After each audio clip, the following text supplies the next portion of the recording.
Hi, everyone. As you can see, I'm not Carl Levy, but you'll have to live with that, I'm afraid. But yes, we are here on the part 2 of the Easter Championship review. But obviously, Carl is not here. He's kindly producing behind the scenes. But it's me, Annie, and Stefan as of right now. Whether Doug might join us, I'm not sure. Probably not. But let's hope, fingers crossed, he does. But you've got the usual suspects. So we've got Annie Harridge and Stefan Tate. How are you both doing on this fine Bank Holiday Monday? All right, thanks. I imagine Annie will be slightly happier with the last 2 results as well. Yeah, I'm not doing too badly. I think I lost my voice, but yeah, not doing too bad. That's a good thing, though. Not a bad thing. Yeah. Well, just to not refer to our win against Newcastle, but 6 easy points for Bristol City over the weekend. And yes, of course, I'm going to milk that 6 easy points over the scum. But that's not about Sunderland. We'll keep that out of it.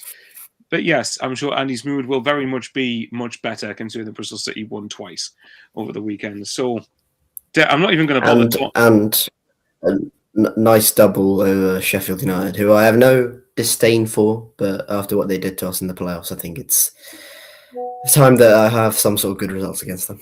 Yeah, well, you're 6 points above them, aren't you? So I've just seen. But yeah, so I can only imagine how nice that must have been. But yeah, so just a disclaimer for anyone watching. I think there's been no EFL highlights show, so I've literally got every Sky Sports football package on YouTube, trying to get through all of the highlights because I have been at work today, and I was saying to the lads before I came on air that I literally got back probably about 8:30. So thankfully, Annie watched Bristol City, Sheffield United. I'm hoping Stefan watched a bit of Championship football, but if not, then we will just have to wing it as we go along. Yeah, so, I watched a little bit of Charlton and Watford today, so yeah. So right, I'll come to you for that. I am able to talk about Portsmouth, Oxford, because I did watch the whole game there. But yes, let's start. And actually, you have to thank Annie for this, because he mentioned us mentioning it before we go on there. Let's give a huge congratulations to Lincoln City. Lincoln City won. Hello, Michael. How are you doing, my friend? Good evening, Michael. Yeah. Thanks, Stefan. Good evening to you too. But anyway, Lincoln City won 2-1 was it Reading? I think it was. They won 2-1 at Reading today. And Lincoln City are promoted to the Championship. Annie, I'll let you do the first honour since you were the one who suggested it. I mean, fair play to them. What an achievement that is. Yes. Just ridiculous. I mean, the fact that they've already got 90 points and are up with 5 games to go, I think it's in League One, is absurd. So what a job Michael Skibala has done, and they are very different from Cardiff, who I think we all think on here will be the other team to join them in second place. They're not a free flowing sort of possession dominant team or oriented in that manner. They are very good at what they do, and they are tough to play against. There is a reason they are I think this is something ridiculous. Unbeaten run they've gone on. They score late goals. They defend well. They score loads of goals. They are I think rightly going to be the League One champions. They are rightly in the Championship, and what a job Michael Skibala has done. And if you cast your mind back to a couple of years ago when he was initially hired, they went on this mega good run in the middle of the season when he was hired. Nearly got into the playoffs. I think missed out on the last day to Pompey, who obviously went and won the league on that day. And then last season, I think most people had them sort of in the playoffs. Didn't quite happen. And this season, they have gone to a completely new level. I mean, what a job that Skibala has done. And considering you've got Cardiff in there, who are a big hitter. You've got Huddersfield, who are big money, spending big money for this level. You've got Bolton, who are just, under Steven Schumacher, always going to be up there. Luton, Bradford have done incredibly well this season. Exactly. Luton, who are in receipt of parachute payments in League One, which is ridiculous. Obviously, likes of Wickham, Stevenage, who are in the top 6, which is brilliant for them. There's some big hitters. And I think you'd have probably had Lincoln somewhere in the middle, maybe just outside. And the fact they've done it so early, they have got some brilliant players. I mean, Jack Moylan, I think it's apt that Jack Moylan got the final goal for Lincoln to confirm promotion, because I think he's probably been the standout player And but just brilliant. And what a job Skubala has done. And don't take them lightly next season, because Bank will be an awkward place to go for many teams. It'll be difficult, and I am very much looking forward to seeing them in the Championship next season, because it's been a long time. I think it's been something 60 odd years or something like that, maybe 40. Something. It's been a long time since they've been in the Championship. It's felt like it's been coming because they've been so far ahead. So for them to have it wrapped up, nice, brilliant, Lincoln, absolutely brilliant. And I think probably in the EFL, probably if Bromley, maybe Bromley, but out of Championship and League One, I think probably the best promotion. Just the manner in which they've done it so far. That is until Coventry had pretty much confirmed theirs. But yeah, I take your point. I think certainly because Coventry would have been expected to be up there, wouldn't they? Whereas Lincoln, given the teams you've just mentioned, have really earned their promotion and really. I mean, of course, you're going to earn it. You're on 90 points with 5 games to go, whatever it is. Of course, you're going to have earned it. But they've done remarkably, and I think for them, they deserve all the credit they can get. And I'm sure, obviously, I remember like on Good Friday when they beat Wimbledon. It was something how their fans were wanting to just edge towards. Of course, giving us 65 years. Yeah, okay. 65 years since Lincoln were last in the Championship. So I can imagine how long a wait that was. And bear in mind, less than 10 years ago, they were in the National League as well. So yeah, I think they can be immensely proud of what they've achieved. Anything to say on it, Stefan? Lincoln going to be in the Championship next season? Well done to Lincoln. That's all I can say. Well done to Lincoln, and we've just alluded to there. It looks like it's going to be Cardiff for second place. So I don't think, as Annie says, it's going to be easy for any team going to Lincoln Stadium, Central Bank. I've seen them in the FA Cup, and they've been a hard team to beat. So well done to Lincoln. All sentiments echoed there. So fair play to Lincoln. Be a worthy addition to the Championship for 26-27. So let's get on to the fixtures that were happening today. And I'll tell you what, let's start with the battle down the bottom. Obviously, as we're talking, the second half of Hull Coventry is literally playing. So there's a chance we'll probably be leaving that game right towards the very end. But let's start. Where should we start, boys? Should we start with the battle at the bottom or should we start at the top? You guys pick. Oh, Annie, where do you want to go? I think we'll start at the bottom. Some interesting results on that. Okay, I'll start with the game that I actually can talk about because I managed to watch it. Portsmouth 2, Oxford 2. Now I said because I did a live stream on my own channel earlier, just doing a Q&A to my subscribers and stuff like that. And I made the prediction that it was going to be 0-0 and not much would happen because both teams would be scared to lose. And it shows how much I know about the Championship because this was quite an entertaining game actually. Where do we start? So Keshi Anderson probably gives Portsmouth, I would argue, a deserved lead, even though it was only 9 minutes in. They made the fastest start of the two teams. Obviously, the Fratton Park faithful being behind them, given the fact that I think they've got a tougher run in after this game. So for them, they would have seen this is a game they needed to win. Everything's going swimmingly. And then 17 minutes in, they go down to 10 men. Now, I have seen this being very divisive on whether amongst people on social media or amongst even people in the studio. I think it was Jamie Mackey and Tim Sherwood both believed that this was not a red card from Connor, and I know I'm going to get this name wrong. Ogilvy.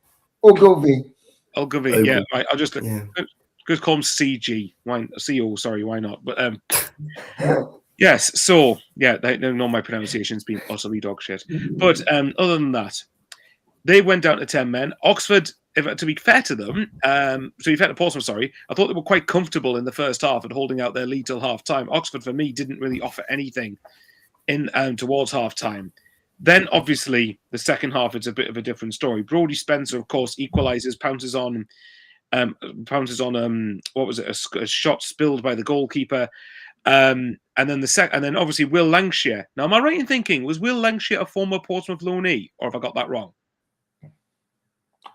Oh, have Oxford got someone who used to be on loan at Portsmouth? Right, someone might have to correct me on that. Well, either way, Will Lancashire puts Oxford in front for what he was not on loan at Portsmouth.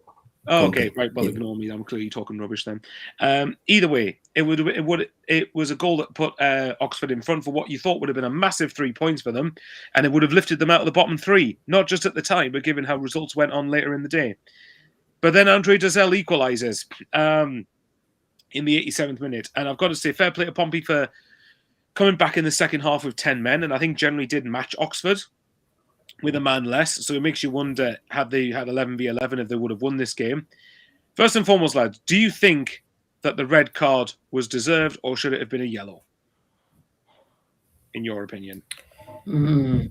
I'm going to be honest. I haven't seen it, so I'm going to search it up right now. Okay then. Stefan, have you seen it yet? Nope, I've not seen it either, so I'm going to have to do a bit of research too. Okay. Put it this way: I'm someone who doesn't usually like to make a affirmed opinion on sort of decisions, because to me, I can understand both sides of the argument as to why people think it's soft. That it should, even though it was a pretty bad challenge, but it wasn't worthy of a red. Some people aren't sure. I can also see why the referee gave it as a red. I'll probably lean more towards the side that it probably would have been one, just because he's coming from behind. It doesn't look a particularly great challenge, but it's a divisive opinion. I've seen a few people argue to completely disagreeing with that opinion. So I'm guessing by Annie's reaction, he's literally just seen it. I have just seen it, and yeah, I can see why the ref's given it. I can, because he has gone he has raised his second foot when going into the tackle. Probably on the fence, to be honest, if that's a red card or not. Yeah, I'm the same. Because I think there was a similar one in our game where Cam Pring got booked. So I don't know. I think I'm probably 50-50. I can see endangering, or I think it's endangering opponent. I think one of the rule books is it's for a red card. So I can't see that, but yeah, I'm on the fence. Maybe slightly towards it's a red. Maybe slightly, ever so slightly. Stefan, have you seen it yet? I'm just trying to recall. Yes, I did actually see it on the telly just a few minutes ago. I got it up, and I'm like Annie. I'm on the fence with this one because I have seen them given, but at the same time, I've also seen them just be a yellow card. And judging by Ogilvy's reaction, he thinks that it should have still been on the park. But I suppose if you're going by letter of the law, then it's 50-50 really. Is it down to referees' interpretations, do you think? I would say so. I mean, some might give it, some might just give a yellow card. Just depends. Well, I would say, if you're looking at John Messino's comment that he said on BBC Radio Solent after the game, he said, in real time, I don't think anyone in the stadium was expecting it to be a red card, including Oxford. In these games, when stakes are so high, if you're going to do something as monumental as that, I think you have to be 100% sure, and I don't think it's clear cut. Having said that, I think, okay, move away from the refereeing decision. Who do you guys think that's a better point for? Because now, given the context of the Leicester result, I would say Portsmouth, personally.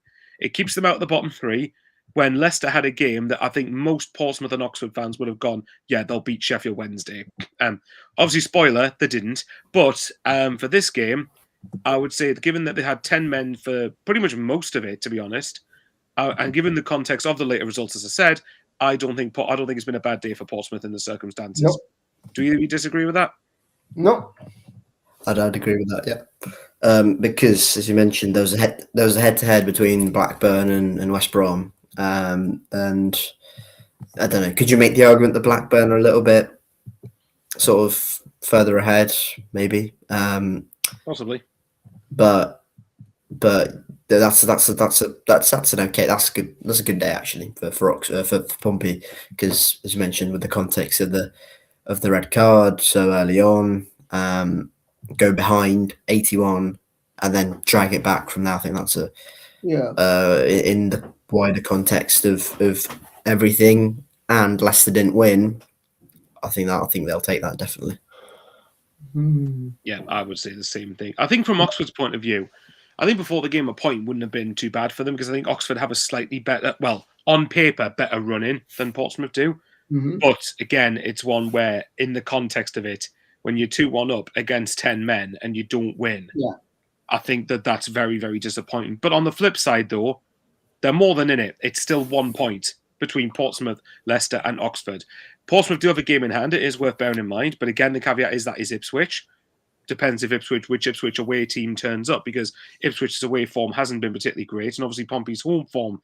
I think before this game they'd lost 3 in a row at Fratton Park. If that's wrong, blame the Sky commentary. But I believe they said that they had lost 3 on the bounce at Fratton Park before this. So, but in the context, yeah, I think Oxford will be disappointed. I think Matt Bloomfield will be very frustrated given the fact they got themselves in front against 10 men, a result that would have lifted them into 21st had they held on for the win. But alas, of course, they didn't manage to get it. But all in all, I think a point's not the end of the world for Oxford if they build on it. And I think for Portsmouth, it's a pretty solid one, all things considered, everything that's gone on. Right, which game should we do next? Shall we do Sheffield Wednesday 1, Leicester City 1, or Blackburn 0, West Brom 0? Ooh. Well, I think on the whole... What was it I said? Sorry, Stefan, you go. No, I was just going to say, I think we should maybe do the Sheffield Wednesday one first, because that actually surprised me that Sheffield Wednesday have actually taken a point. And I know it's the Leicester City side that's down the bottom, but really, you would be thinking, oh, if this was the start of the season and it was everything to play for Put it this way, Stefan. like a balanced team, yeah, Leicester should be boom. Put it this way. I know you say you're surprised, and I think Annie might agree with me. I'm not surprised. I'm not surprised Sheffield Wednesday got something. This Leicester team doesn't have the bottle, does it? On paper and in principle, Stefan's absolutely bang on. This is not a game Sheffield Wednesday should be dropping points in. But Leicester. Yeah. So Leicester shouldn't be dropping points in this game, really, especially in the situation they're in. When I think Annie said this on Friday, but I think it's even more applicable today, where we're saying about when they drew with Preston. Bearing in mind, Preston have nothing to play for now. They were gifted 2 goals against Preston. It was basically Patson Daka having the best Easter Christmas present, whatever you want to call it, and said, "Here you go. Here's 2 open goals, effectively." But I did say that point's all right as long as they win at Hillsborough. And what I remember Andy was saying something about, they absolutely need to be winning games. And I think I did say that I think that there's a strong chance Leicester go down. Even though the gap's 1 point, there's a strong chance they go down if they do not win this game. And as they didn't win this game and they were minutes away from losing it, that's damning for Leicester. It wasn't like Leicester didn't, but bear in mind, I've just literally basing it off a 4-minute highlights package. So for all I know, for most of the game, Leicester could have been absolutely shocking. But from what I did see, Leicester did create a couple of good chances. But Sheffield Wednesday, remember, I think at 1-0, Liam Palmer had a great chance to put the game beyond doubt as well. Obviously, the goal that Jerry H scored was as scruffy as anything. And obviously, it's a pretty good finish from Jordan Ayew, who himself hit the post earlier on in the game. But yeah, there's no dressing it up, really. That is not a good result for Leicester, is it? No, definitely not. I think undoubtedly the happier team in that case would definitely be Sheffield Wednesday. Leicester will be disappointed that they dropped 2 points in the battle to stay in the Championship. But even though Sheffield Wednesday is still on minus, I think it's 5 now. Yes, it is. That point, then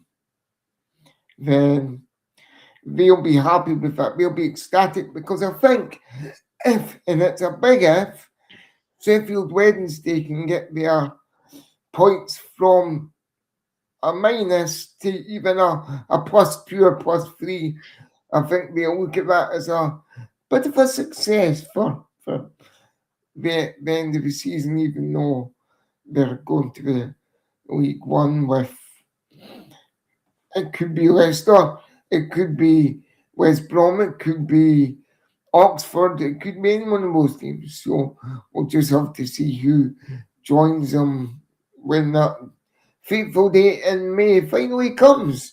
And as we've said all season, we're the 6th of April now? Yep. May's not far away. It's only, 3 and a bit weeks away now. And then it's the very, very business end of the season.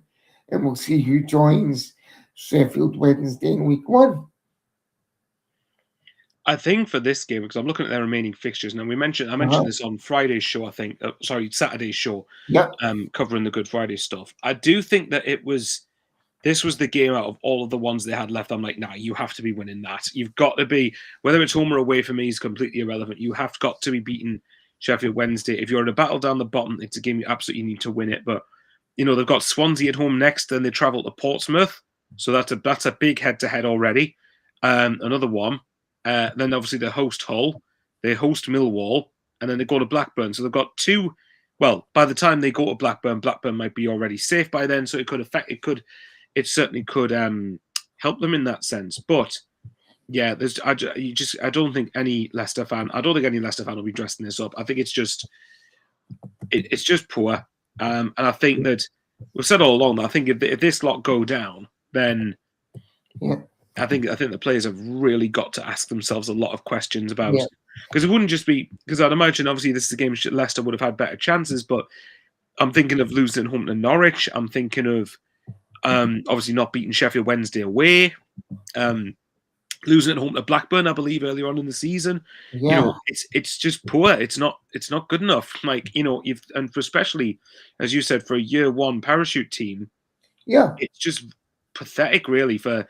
Even with the points deduction, it's pathetic for Leicester to be down there, really. And obviously there'll be huge ramifications for this club if they go down to League One. Like, I know we've kind of said about Tottenham are in a similar position in the Premier League now.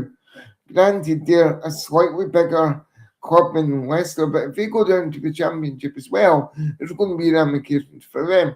Now, you wouldn't think 2 teams that have been battling for European places within the last 10 years, one would be heading for the League One exit door, and one would be heading for the Championship. It's crazy. Go on, Annie, then what's your thoughts on this? Obviously, as Stefan says, Sheffield Wednesday will be the happier of the 2. Absolutely. But, yeah, for Leicester, there's just no dressing this result up, is there? I have no words to describe this Leicester team because they should not, in the situation they're in, which is in itself absolutely terrible. The fact they've gone away to Sheffield Wednesday, who are on paper the easiest team in the division at the moment to beat, can't do that. The fact, and Gary Rowett will be absolutely tearing his hair out over the fact they've gone away to Sheffield Wednesday and within 2 minutes they're 1-0 down. Just absolutely ridiculous. And again, I'll say it again, I just don't see the characteristics of a Rowett team. I saw it in Oxford last season where they were good at set pieces, long throws, good defensively. Hellick, centre back with Brannigan and Brown and Jamie coming in goal. This Leicester team is just, again, I don't think they have the capability of playing in a way where you are making sure you're defensively solid first. I think the likes of Fatavu and Mabadidi and Ayu are like, you know what, I'm better than this. I'm just going to get on the ball and try and score and sort of maybe neglect your defensive duties a bit. I don't know if that's fair or not, but that's what it feels like from the outside looking in. They're terrible. I think there's no way to dress up other than the fact they are absolutely terrible and they deserve to be in 22nd. And the attitudes stink. I don't think the managerial changes particularly worked in terms of what they wanted it to produce, which was a strong defensively unified team with your attacking qualities then shining through and winning games for you. You can look at the stats and probably you'll see an upturn in Leicester's form in their results. But if you improve by this much and everyone else around you improves by this much, you're going to get relegated. So Of course. it's a bit, yeah, we can improve. And Leicester probably have improved a little bit, fraction of a percent. But that is low bar, exactly. And it needs to also be in relation to everyone else. And Leicester are, in my opinion, are they better than Pompey? Maybe. Are they better than Oxford? Not at the moment. They're better than Blackburn? No. They're better than West Brom? No. I am struggling to see that. I think it's Leicester making it harder and harder for everyone to make a point for them to stay in the division because they are absolutely turgid. And again, it comes back to it. I think actually, although Blackburn and West Brom, we'll get to that result in a minute, but Portsmouth are the bigger winners, really, of the lot of them when you consider that, because again, with Portsmouth and Oxford drawing, Leicester must have looked at that and thought, right, come on, this is a fantastic chance to get out of the bottom three, and psychologically that could have been massive, and they don't take it, and it's just one of those, and it's one of them, and I think, and he's pretty much bang on, really. I think that I've said before that I think if you're looking at players like, say, Mavididi and Fatawu and Winks in this team, on paper, they should be steamrolling ahead of Portsmouth and Oxford. But Oxford in particular, for example, which one's probably got the better characteristics at the moment? It is probably Oxford. And it's funny how that's the team that sacked Gary Rowett, and then Gary Rowett's gone to a team that is performing worse than them at the minute, which is just quite interesting. And another thing, and again, I think that they've only won one game, Leicester, since Gary Rowett was appointed. And as Annie said, basically, because it was against Bristol City, basically, that's just absolute null and void. So, just ignore that. But like I said, I was saying to Stefan earlier, Annie, it's like Leicester, for example, losing at home pathetically to Norwich, who at that point were in a relegation fight themselves. You're talking losing at home to Blackburn, not beating Sheffield Wednesday away, losing at home to Oxford, drawing away at Oxford, although I think they had 10 men there, to be fair. But still, they've not won games against crucial sides around them for the most part. And that's pretty much why they're in a real dogfight. And because it's all well and good them going to, say, Middlesbrough and Ipswich and getting a point, but you have to turn it on against sides around you, especially when you look at the players. Some of the players Leicester have got, you look at them and think, these are the games you should be delivering in. And they just haven't been all season. And yeah, I think as of right now, I think they absolutely deserve to be where they are. So, yeah, it's going to be a fascinating summer for Leicester if they get relegated. I mean, it's going to be a fascinating summer either way because they have to make cuts, I think, even if they stay in the Championship. But if they go down to League One, Christ, that's going to look really, really bad. If they go down to League One, their wage bill is going to be a shadow of what it's been over the last 10 years or so, Well, it's going to be an even bigger fire sale one way or the other. Like you're looking at players like a Fatawu, for example, they're going to have to sell to get some money. They're going to have to sell probably Mavididi if they're able to get anything for him. There's a lot of, and there's going to be, and obviously the wages. I mean, imagine the wages that they're going to be forking out. And in League One in particular, that's going to have to take a huge hit. It's going to have to be reduced significantly. And and I think we cast back to when Ant had that big rant about how, like, what was it, less than 5 years ago, they were playing Roma, I think it was, in the Conference League semis or quarters or whatever it was, and yet now they're at the real risk of playing Bromley or MK Dons in the league next season. And yeah, it's not nice. And I'm sure Nathan, good lad, would probably attest to that. They're playing against these teams week in and week out in League One is very tedious and tiresome. So, but yeah. I don't think there's much more to say unless Annie's got anything else to say. I think that Leicester just look right now. Yeah, I would agree. And I'm sure Chris from Leicester Till I Die TV would agree as well. I mean, I've not seen any of his watch on today, but I'm guessing he'll be pretty miffed at that performance today. Absolutely would be. And Chris Brown's just put a good comment in here as well. Where he says that he doubts that Leicester players will have their... Yeah, I doubt they have relegation clauses in their contracts either.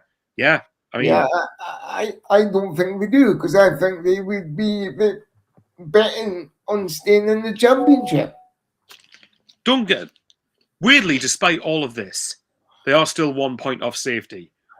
But again, like I said, I looked at their remaining fixtures, right? So I looked at, again, Swansea at home.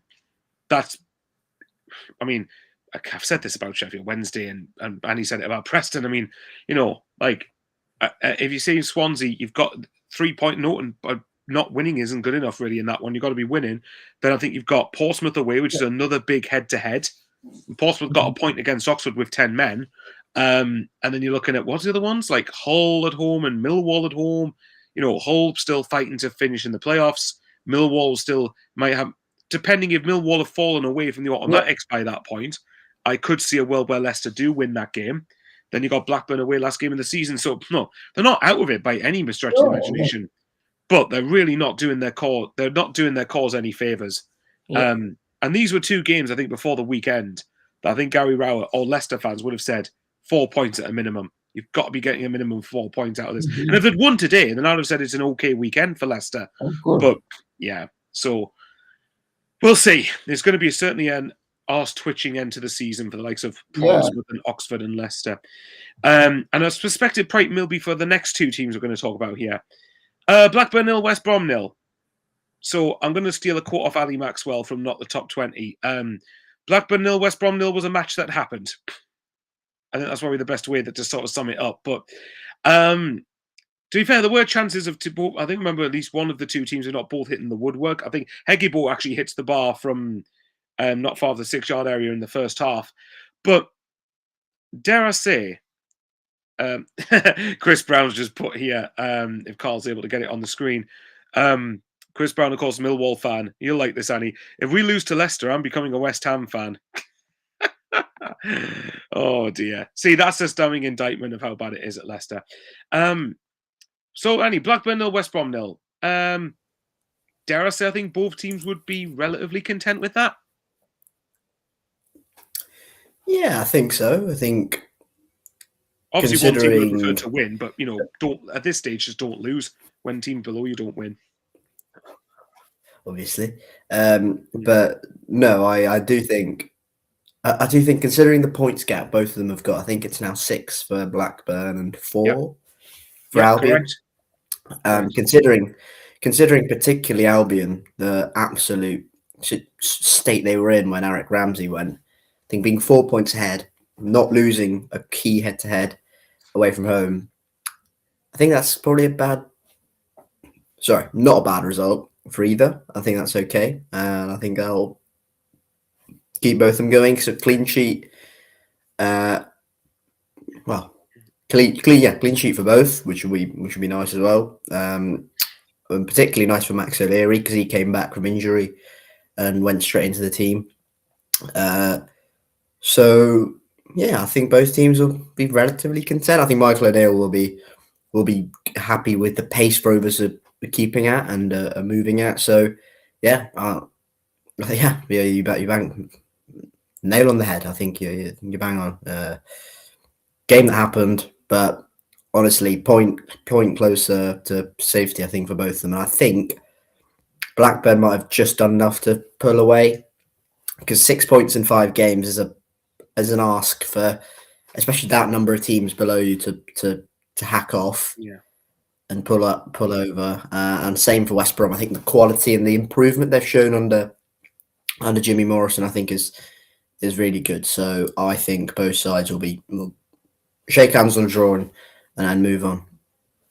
Yeah, I would agree with that. I think that it's good to see when you're looking at, especially with West Brom, obviously they would have been disappointed on Friday with being 2-0 up against Wrexham and finding a way to draw 2-2. But I think at the same time, you face a team that's competing for the top 6 and you're facing a head-to-head away from home. I don't think 2 draws is that bad, really. And I think if you'd offered West Brom fans that with the context of the other results going as they did before Friday, say 12:30 p.m., I think they would be relatively happy with that. And I think with Michael O'Neill, as his first quote from the interview we gave to BBC Radio Lancashire says, overall, we have to be happy with 4 points from the 2 games. I didn't think we played as well today. There's always a worry after what the players put into the game on Friday, that they can't get into the same level physically. And despite that, they still got a point. So I think overall, I think Blackburn, for me, just need to make sure they're just not losing. Obviously win whenever you can, of course. But, I'm looking at, then another derby that's probably irrelevant in this sense, the Michael O'Neill derby on Saturday, Stoke away. Stoke, whose season's over, effectively. So you never know with that one. Coventry at home, by that point, I would imagine Coventry will have got promoted. So I think that wouldn't have come at a bad time for Blackburn, potentially. Sheffield United away again, season over. And then obviously the last two, Southampton away, which we know is going to get rearranged because Southampton are in the FA Cup semi-final, which I will quickly mention. Fantastic effort for Southampton to beat Arsenal at the weekend, and they've got a semi-final tie against... I think that Blackburn Southampton game has been brought forward to April 16th, 14th or something like that, maybe. That would make sense. That'll be next weekend. That'll be next midweek, wouldn't it? Like next Tuesday or something? I'd imagine something like that, yeah. It's the only time it's the only time they can play it, isn't it? Because Southampton Ipswich is in the last midweek of the season. So unless you had Southampton play Tuesday, then Thursday, then Saturday, which I'd imagine they probably wouldn't be very happy with, I don't think that would be very feasible. So, yeah, I think if you're looking at Blackburn, I think Blackburn just need to make sure they're solid enough. Same with West Brom. I think West Brom, they get one win and a draw too. I think that might be enough for them. And Blackburn, they could just get a couple of points. Then you go, well, all right then. Fair enough. And Michael O'Neill certainly had the impact that I think Blackburn would have wanted. And I think that obviously James Morrison is starting to have the impact that I think West Brom fans certainly would have wanted going into the Easter weekend. Well, okay then. Let's have a look at the fixtures that we have remaining. So let's see if we can get any of the... Let's get a couple of the draws out of the way, and then we'll start to talk about the teams near the top. So let's start with... I'll go to you, Stefan, for this one, because you watched bits of this game. Watford 1, Charlton 1. So both teams hit the post in this game. I do remember watching that from the highlights, and it seemed to be a game with chances galore, but I'd say even though they took the lead and got pegged back, I think if you offered Charlton and Nathan Jones that before kickoff, they probably would have taken it. And again, it's another point closer to, say, the 50-point mark, which were they're 1 point away from it. They're there, more or less. But how did you view the game, having watched some of it? Well, having watched about, I'd say, half an hour of the game, because that's all I was able to squeeze in before I had to leave. It was a really good game, really entertaining. Both sides hit the post. I saw that. Watford could have actually won the game. I kind of, from the bit I saw, Watford were pretty much on top of Charlton Athletic for a wee spell in the first half. Then Charlton came back. Sadly, I didn't see any of the goals, but I know it finished 1-1. So I would think, on the whole, the happier of the two would be Charlton, just because of their position in the table. They would be happier with the point. But, of course, Watford have they've not lost, because I know we lost to QPR on Saturday. We lost 2-1, so at least there's not another defeat for them as well. Having said that, Watford had a huge chance. Now, I don't know who had the ball, but he ran basically down the wing, cut in, fired off the shot, and it was saved by the Charlton goalkeeper. So it was fair to say that Watford did have chances to win the game, but I think Charlton would be happier with the point, just purely based on positions in the table. It's another point close to keeping themselves extra safe in the Championship for Charlton for next season. I will mention, because both goals are really good finishes, but I particularly want to talk about Matty Godden's. I don't know if either of you, well, I'm guessing Stefan hasn't seen it, but if Annie hasn't seen it, but basically the ball comes in, it's kind of deflected towards him, but he chests it really well and then just drills it on first time on the pretty much kind of the volley, really, you could say, or at least drills it into the bottom corner. It's a really, really good striker's finish. I think you've got to mention the fact that I think we've got to give Nathan Jones a bit of credit here, because I think we've said all along that obviously his team's going to be up against it a lot, but the fight and steel and spirit that they're showing is something that I've expected from them at the start of the season. And I think it's going to be, it's this ability, Annie, to sort of, because they had a little wobble, and there was a point where they looked like in danger of going down, but they were able to really be hard to beat when they had to be. And that's what looks like it's going to keep them in the Championship. Because I think that's a pretty good point away at Watford. Yeah. You bang on with their ability to just pick up sort of points here and there, and in the situation they're in, where they're sort of really, really close and just sort of hobbling over the line a little bit, maybe. But that's a really good point for Charlton. I think that's a point again. 49. Yeah, you're nearly there, and I think one more win will do it for them. And again, they've got the Sheffield Wednesday voucher potentially to cash in as well. So no, that's a really good point for Charlton away at Vicarage Road, which is I think Watford can sort of sometimes overpower you at home, considering the quality they have. And Ed Still, I don't know. I'm not sure he's going to be here next season as Watford head coach. And I know we're talking about it again, but look, he's come in.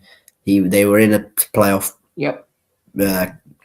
Sort of push or aiming for the playoffs, and they've fallen off pretty badly, haven't they? For I think how the Potters would have wanted them to kick on when he was hired. So. I think he might be axed too. That's a bit of a meh result for Watford, because it doesn't really matter anymore. A bit of a grim way of looking at it, but they'll have wanted to win that because there's against a team that's below them, sort of close. I think close to the bottom six, so they would have wanted to get it right, but. Just more credit to Nathan Jones and Charlton, because they definitely are battling and grinding every single week, and they could have easily got something against Bristol City as well. So maybe not a fair reflection of what they should have actually got over this Easter weekend. Just quickly on Connor Cody, who went off, I think, stretchered right at the end of the game, who deserves a shout out as well. Hopefully he's not too bad and we get back on the playing pitch sooner. Although Ants may not agree with that, Steve.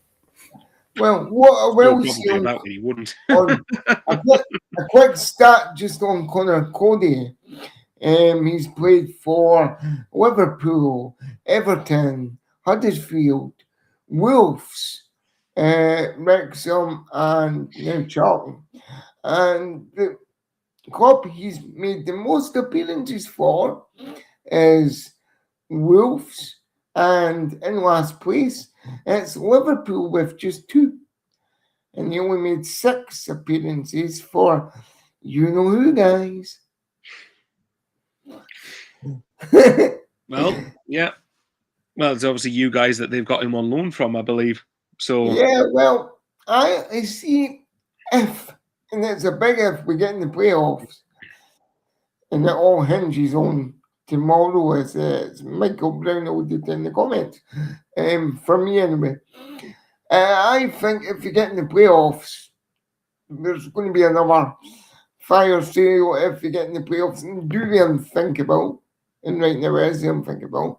But if it's done, there'll be another fire sale. More money will be spent in the summer, and I think Connor Cody will be one of those unfortunate casualties that's left outside the ship, so to speak. Yeah. Well, I think Charlton would probably be more than happy to take him off your hands. I think that would be it, because obviously it looks very likely that Charlton are going to be staying in the Championship. So, yes. Yeah, I agree with Annie on Ed Still. I think that there's every chance. I mean, this is what I don't think it's necessarily a reflection of him, but it's more just Watford are just nuts. Yes. So yeah, there is that. It's just what the Potters do every single season. Although now, as I christen them, Tottenham are the Premier League Potters, because they just seem to be outdoing each other in the managerial stakes. I think Tottenham's currently up at 4. I don't know what Watford's managerial count is this season, but it would be interesting because you could easily compare the two. Well, either way, I think, to sum it up, Watford would be disappointed with that. I think it would have kept their very slim chances of playoffs alive, even though I think it would have been asking a lot. But if they had to win that, to have to keep themselves any hope of being in it. But so I think that's kind of all but ended it. But for Charlton, I think the story more is Charlton really for me, about how they're a point closer towards safety, and how I think it's a good point for them, and they're pretty much close to they're nearly at the 50-point. Definitely. It's like Annie said, they've got the Sheffield Wednesday voucher, so if they win that game, even if they lost all the others, that's it. I think Leicester fought today. We had the Sheffield Wednesday voucher, but as it turned but Charlton have more about them than Leicester do. Oh my God, that's depressing saying that if you're a Leicester fan. I know it maybe isn't. You know who will come on our group chat probably after the game and agree with you after this, and agree with you. But I think you're right. I think there's just more teams down that end of the table with more steel and determination, because they've been in that situation before. They know how it works. I mean, not being funny, Watford were 8 points off the playoffs at the start of play this afternoon. So that's given me real dented hope. And I agree with you totally. Right, let's move on to the last game that's kind of, I guess you could say one of the last couple of games. It doesn't have as much riding on it at the moment. But let's go to Preston 1, QPR 1. Now, Brad Potts early in the second half puts Preston in front. It was a pretty good finish, actually. And then, Thierry Small. It's a great finish, Michael. Don't know what you're talking about. The second one's a great finish. It's one of the best own goals I think I've ever seen. Now, I'll let you interpret what I mean by that. But, I mean, I think it's in a game where could QPR really have got the playoffs? Yeah, okay. QPR, again, QPR probably needed to win that to really have any hope of getting playoffs. This result's kind of, I would argue, probably really ended their season effectively. Is a draw any good to Preston? I mean, they're kind of in the... too much. To the draw for Preston's kind of in the... can't go up, can't go down, yada, yada, yada. They've kind of reverted back to how they've been the last few years before last season, where they stayed up. But, the own goal. Talk us through it.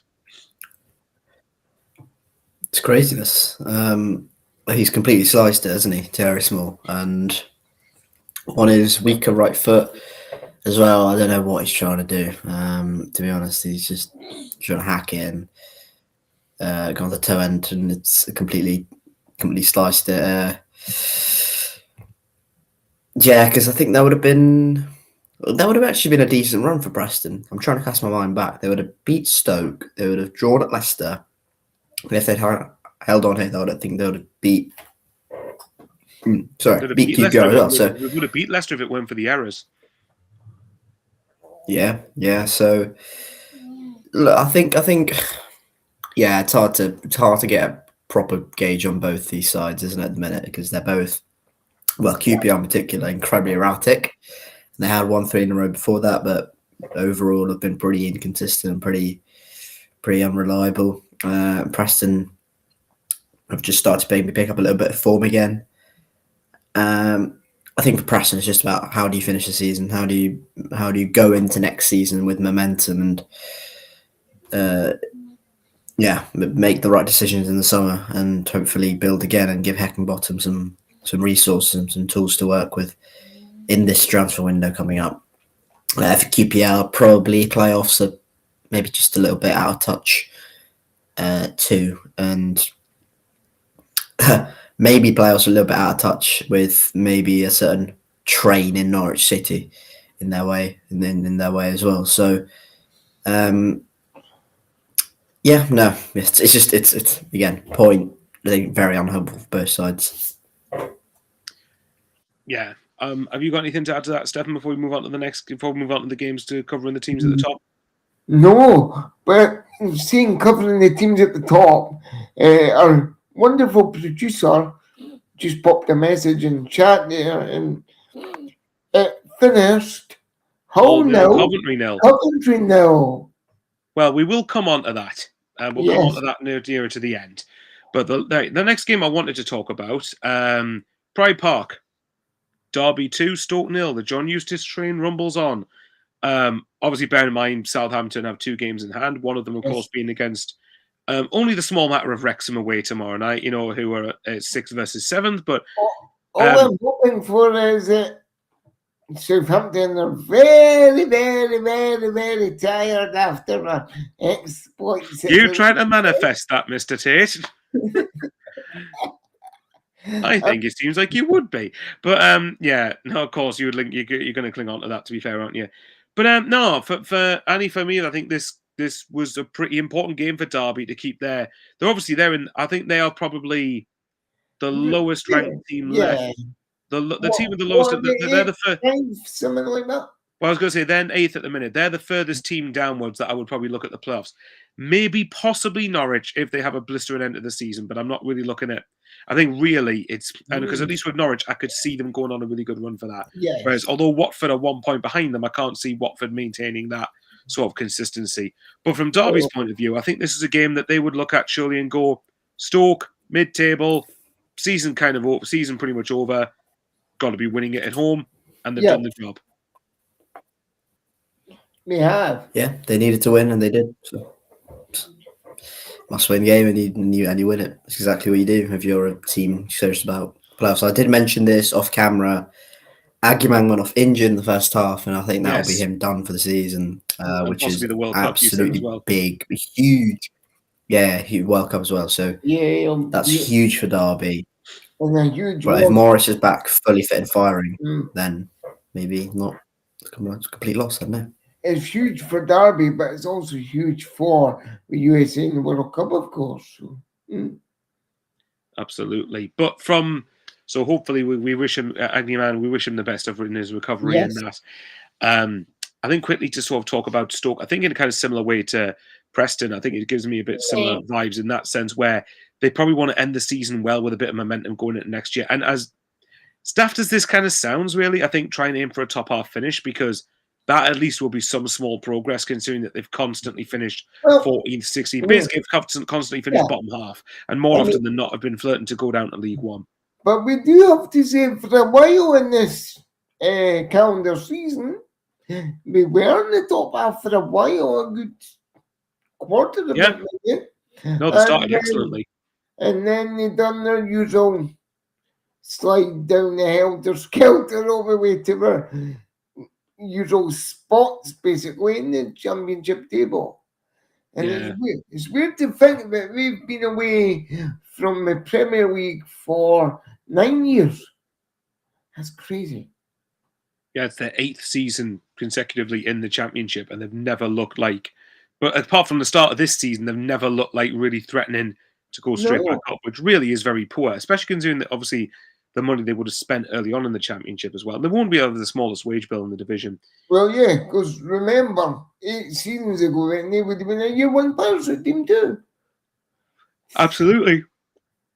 Sorry, I had to kind of try to start for a yawn there and failed miserably at it. But yeah, for Derby, yes, I think certainly it keeps them in the hunt of the playoffs. And actually, I've just seen who their next game is against. Southampton at St. Mary's. So that's going to be... Please be a draw. Are you saying that because that's what you want to happen, I wonder? Yes. If all goes according to plan tomorrow night in my little tiny brain cell, and everybody else is in Wrexham's, if all goes according to plan, basically, I want that game to be a draw. I would say anything but a Southampton win's good for you lot, because Southampton have an extra 2 games on Derby. Yeah, fair point, but still you don't want... draw or a Derby. I would say draw, but if you had to pick a team to win, you pick Derby, I think. Oh, yeah, but I would really go for the draw because I don't want Derby catching us up. Okay, what about if the Southampton's next 2 games were draws? I'd be over the moon. Apart from the one tomorrow night, of course. I'm just trying to get stuff and I'm just trying to just poke. No. I'll tell you what then, right? So if Southampton drew against you lot and drew against Derby at the weekend, but you win at Birmingham on Sunday, would you take that? Yes. Oh. Yeah. He's going, yes, Oh, he said tentatively. But yeah, Thank we'll get. We'll get. you, Mr. Producer, for that message with the laughing face. No, I'll get you later for that. yeah, let's just say Carl's loving going. Not everything goes according to plan, Stefan. So I've just kind of outed him there completely. But yeah, we'll ignore that. Yeah, right. Look, crucial, like I said, good for Derby to keep themselves in the mix ahead of a Yeah. massive 6-pointer at Southampton at the weekend. Yeah. Right, let's get on to I suppose the really, really juicy game, which is Bristol City versus Sheffield United. No, I'm joking. I would say probably you're talking. So right, we've got Millwall. Well, we'll come on to Annie's team later. So we've got Hull 0, Coventry 0, Millwall 1, Norwich 2, Ipswich 2, Birmingham 1, and Swansea 2, Leicester 2. Which game should we start with first? What? Swansea to Leicester 2? No, Swansea to Middlesbrough 2, pal. Sorry, Swansea Leicester. I don't know why I said that. Yeah, Swansea 2, Middlesbrough 2. Thanks for correcting me on that. Sorry, yeah, Leicester wouldn't get a point at Swansea. They'll probably get beat. But yeah, the way they are at the moment. But Yeah. well, all right then. Let's go a bit chronologically here. Then I'll tell you what, we'll end on Ipswich. We'll start with Millwall. Millwall 1, Norwich 2. So Ivanovic puts Millwall 1-0 up. And to be fair, actually, from what I did see, Norwich missed some very, very good chances even before then to go 1-0. But I thought, and I've got to give Norwich credit here. They played really, really well. Yep. Millwall's lead lasts 6 minutes, where Pele Matteson, I was actually now scored in back-to-back games. Oh, sorry, in 3 games in a row, I should say. Yep, Chris is probably not going to like this. Obviously, Matteson scores a pretty good finisher for just area to make it 1-1. Then kind of a bit of a,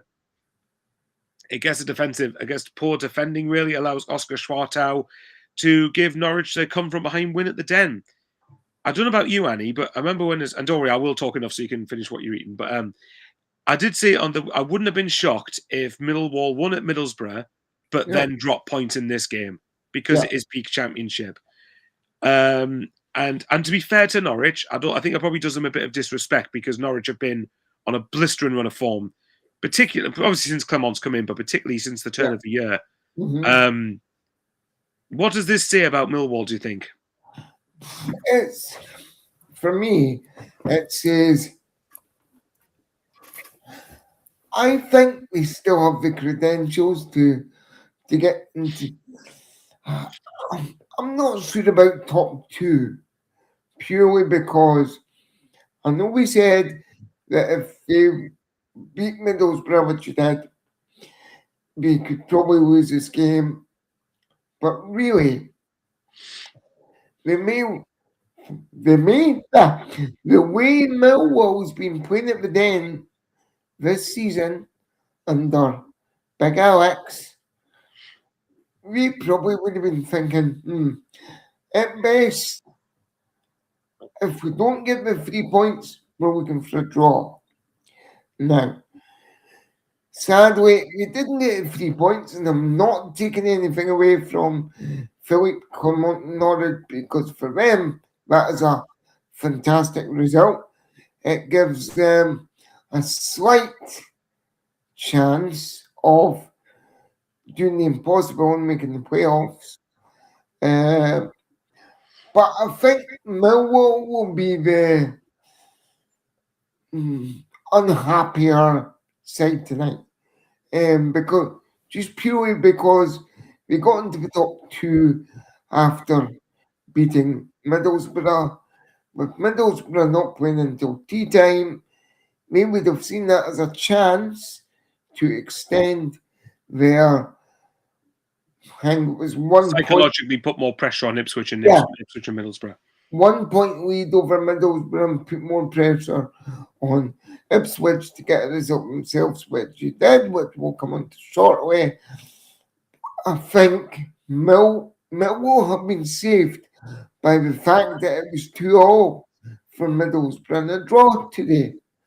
So I think it keeps them in the top 2. Correct me if I'm wrong. It does keep them in the top 2. No, Ipswich are second. In fact, no, that's right. Second on goal difference.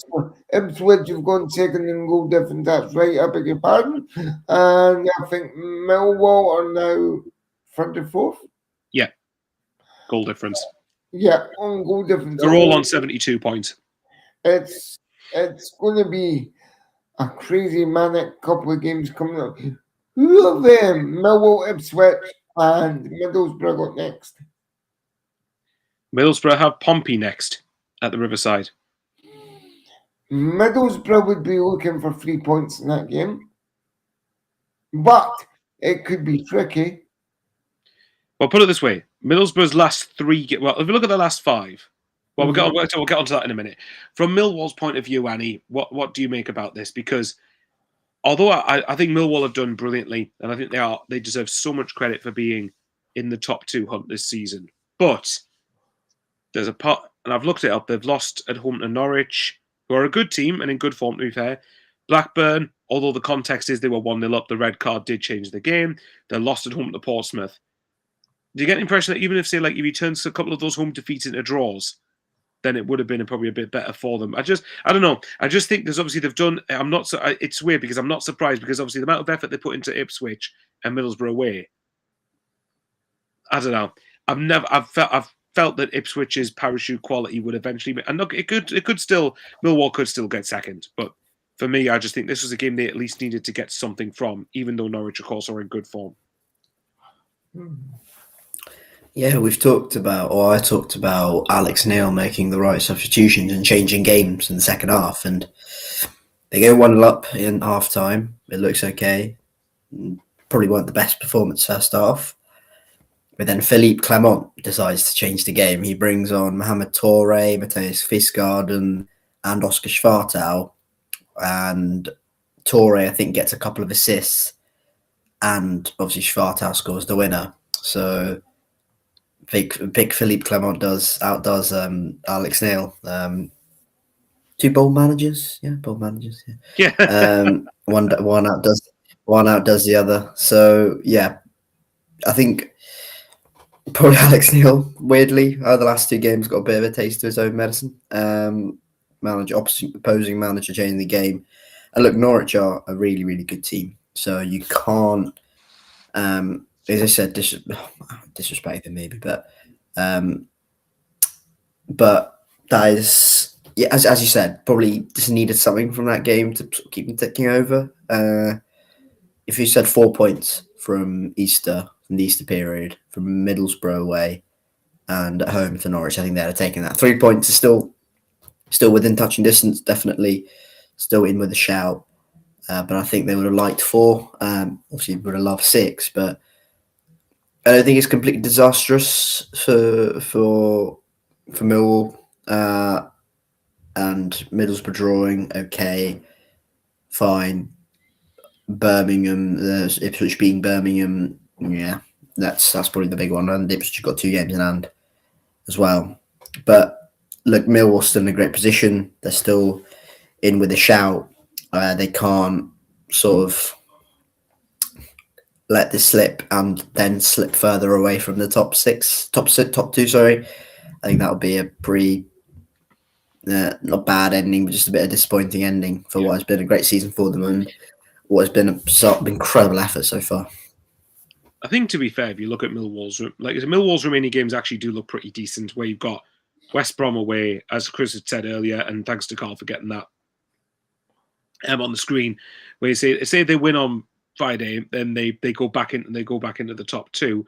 And bearing in mind, Ipswich have got Norwich away in the East Anglian derby, which is obviously going to be huge. And that's going to be a huge, not just for the fact that Norwich want to try and get playoffs or have a chance of it, they also want to try and dent Ipswich's chances of getting into the automatics, don't they? So I think I could see Ipswich dropping points at Norwich. So say if Millwall were to win on Friday night, then I would say, yeah, they're in decent nick there. You've got QPR at home, then you've got Stoke away, then obviously you've got Leicester away, depends what their situation is by that point.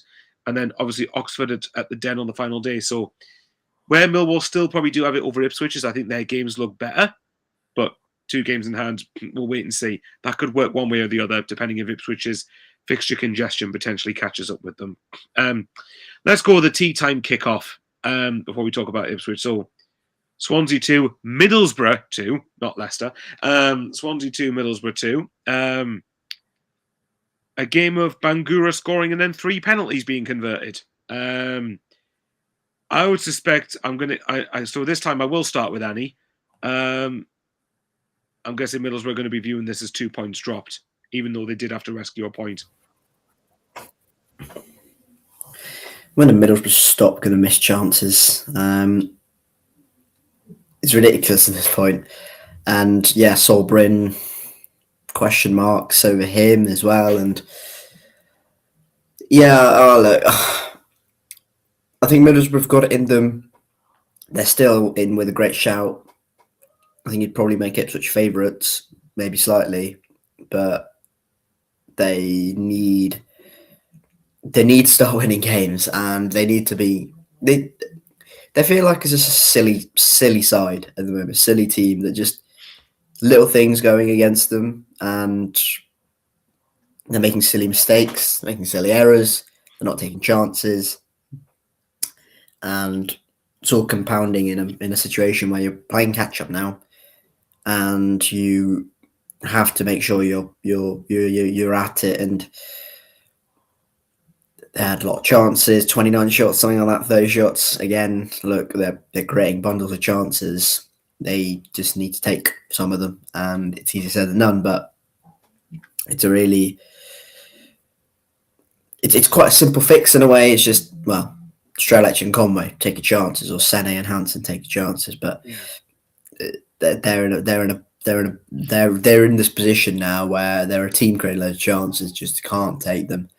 And again, silly mistakes, things we kind of said under Michael Carrick, where silly mistakes are causing them issues, and an inability to completely kill off games was also causing them issues and causing them a big issue considering the position they're in now. I still, again, same as Millwall, I think they're in a great position, and honestly, Swansea away, sort of in isolation.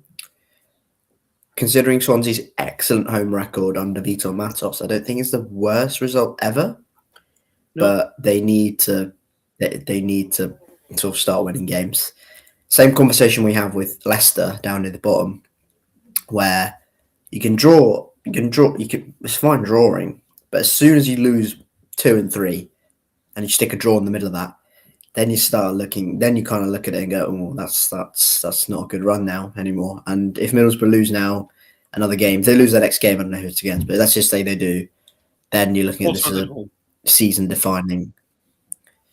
Theoretically, let's say they lose that game, then you're looking at this as a season-defining run that eventually might cost them a place in the top 2. And look, I think Kim Hellberg's a good manager. I think he's coaching a really good Middlesbrough team, but it's just those attacking players at the minute, they're just not stepping up to it. And that's a big issue. Chris Brown says, Borough no wins in 5. They won't make it now. They're the ones out of the 3 that I'm least confident of getting into the top 2. I think they're a very, very good playoff side, and I think they'll definitely. And I don't think there's any doubting that they're going to be in the playoffs. I think it would, even with their winless run, it would take something catastrophically stupid for them not to make the playoffs. Which I suppose is, anything can happen in football. But I look at 3 of their next 4 at the Riverside, and their next 4. I mean, obviously they got Wrexham away last game of the season, but the four before that, I can see Stefan's little smirk there and little smile there. Portsmouth at home. Then they've got that massive head-to-head away at Ipswich. Lunchtime kickoff on Sunday, 19th of April. Then you got Sheffield Wednesday at home, Watford at home after that. Really, if you're wanting to be looking at top 2, I would argue you need at least 9-10 points there. Yeah, just because of the extra games Ipswich have. And I think at best, I think they'll struggle to beat Ipswich. They should beat Pompey. Sheffield Wednesday, they should beat. They should beat, should beat Sheffield Wednesday. If they don't cash in their Sheffield Wednesday voucher, I'll be very surprised. Like I say, they'll struggle to beat Ipswich. Wrexham will definitely struggle against. Wrexham 1, Middlesbrough 2, calling it. You guys, she's a pure evil today. And I think at best they'll make playoffs. What do you right? If I could put you, well, I'll tell you, we'll ask you this question. Hang on, I'm putting something in our private chat. Although Stefan's probably not going to like it. I'm watching it. Oh, here it's on this one, right? Okay, I thought it was Private one. on this one. Long story short, I put Wrexham 0 Southampton 2, calling it. Stefan's going to absolutely hate me for that. But yeah. Carl, don't laugh, Mr. Producer. Please don't laugh. Too late. He's already done. It's like one of those things. Don't say it. Don't say it. Don't say it. Says it. Carl, don't laugh. Don't laugh. Don't laugh. Sorry. I wish there was like a delete button function on this private chat. I wonder why. But I tell you what, lads, come 8 o'clock tomorrow night. I will be watching the game. I'm swivering with it to do a special when I watch on tomorrow, but we'll see. So I might, you never know. But I will be watching the game. And if we score, our private WhatsApp chat is going to go crazy. Fair enough. You have every right to. I wouldn't be shocked if you wouldn't, to be fair, given it's at the race course. But anyway, we'll move on. Well, we're not quite at that yet. So let's get on to the last couple. So if I'm right, there's 3 more games we have to talk about before we preview tomorrow's game. I'll just double check that. 1, 2, 3. Yes, okay. So let's get on to the team that have now jumped into second place. Portman Road. So Carlos Vicente, and I hope I've got that name right. And if I have, I'm very proud of myself. I thought I had done. Put Birmingham in front after the half-an-hour mark. Then less than 10 minutes after that, Ben Johnson equalises for Ipswich. And then Kelsey McAteer, who I think is another player that Ant slated and didn't like. And I suspect McAteer will be quite happy with his move from Leicester to Ipswich right now, given what's going on at the club he's left behind. But it's his first goal for the Tractor Boys. Puts them 2-1 up. Obviously, nothing happens scoreline-wise in the second half. Huge for Ipswich, that, though, because it means that, obviously... So like I was saying before, how Portsmouth were the big winners out of themselves, Leicester and Oxford. Ipswich are the big, obviously, given the fact they're the only ones who won, but they're the big winners now out of themselves, Millwall and Middlesbrough. Second place, 2 games in hand, albeit they have a tough run in, but they've got the depth to probably deal with it. I would agree. But the thing that shocks me most about this game is that Ben Johnson scored the equaliser. What? Ben Johnson. Wow. When was his last goal? Ref gifted Ipswich 3 points. That ball was never over the line at the cross. Well, is what it is. Well, the big thing is, Mr. Brown, is they have the technology in their watch and the ball now. So if it goes off, which it must have done, it's a goal, I'm afraid. Well, let's just say Championship refs are shite. The end. I think Chris is talking about the Birmingham disallowed goal. Yeah, no, there was something in there was some controversy around that, wasn't there? Where the Birmingham player, and I have no idea who it is, has the ball on the byline, and you can see from the cross-sectional sort of angle, it is not over the line at all, not even close. Okay. And this is not it. This is not the ball going sort of in the goal line. It's not goal line technology. This is a subjective call made by referee or the linesman, and that's gone against Blues, and that's don't know if is it. I don't know. Look, game state changes at 2-2. There's still 20 minutes to go. Birmingham, Ipswich may well have gone on won the game, but if let's say that scoreline happens, it's 2-2. There's a big big change in everything that surrounding the top 2. So in effect, Annie, we're talking about World Cup gate again when the ball went out, but it was adjudged to have still been in because of the curvature of the ball, yada yada who. I don't get this thing at all. If it's out, it's out. If it's in, it's in. Simple. Well, okay, but it's about the subjectivity of the linesman, because the linesman's not a machine, or the good referee's not a machine. So we don't have VAR in the Championship. I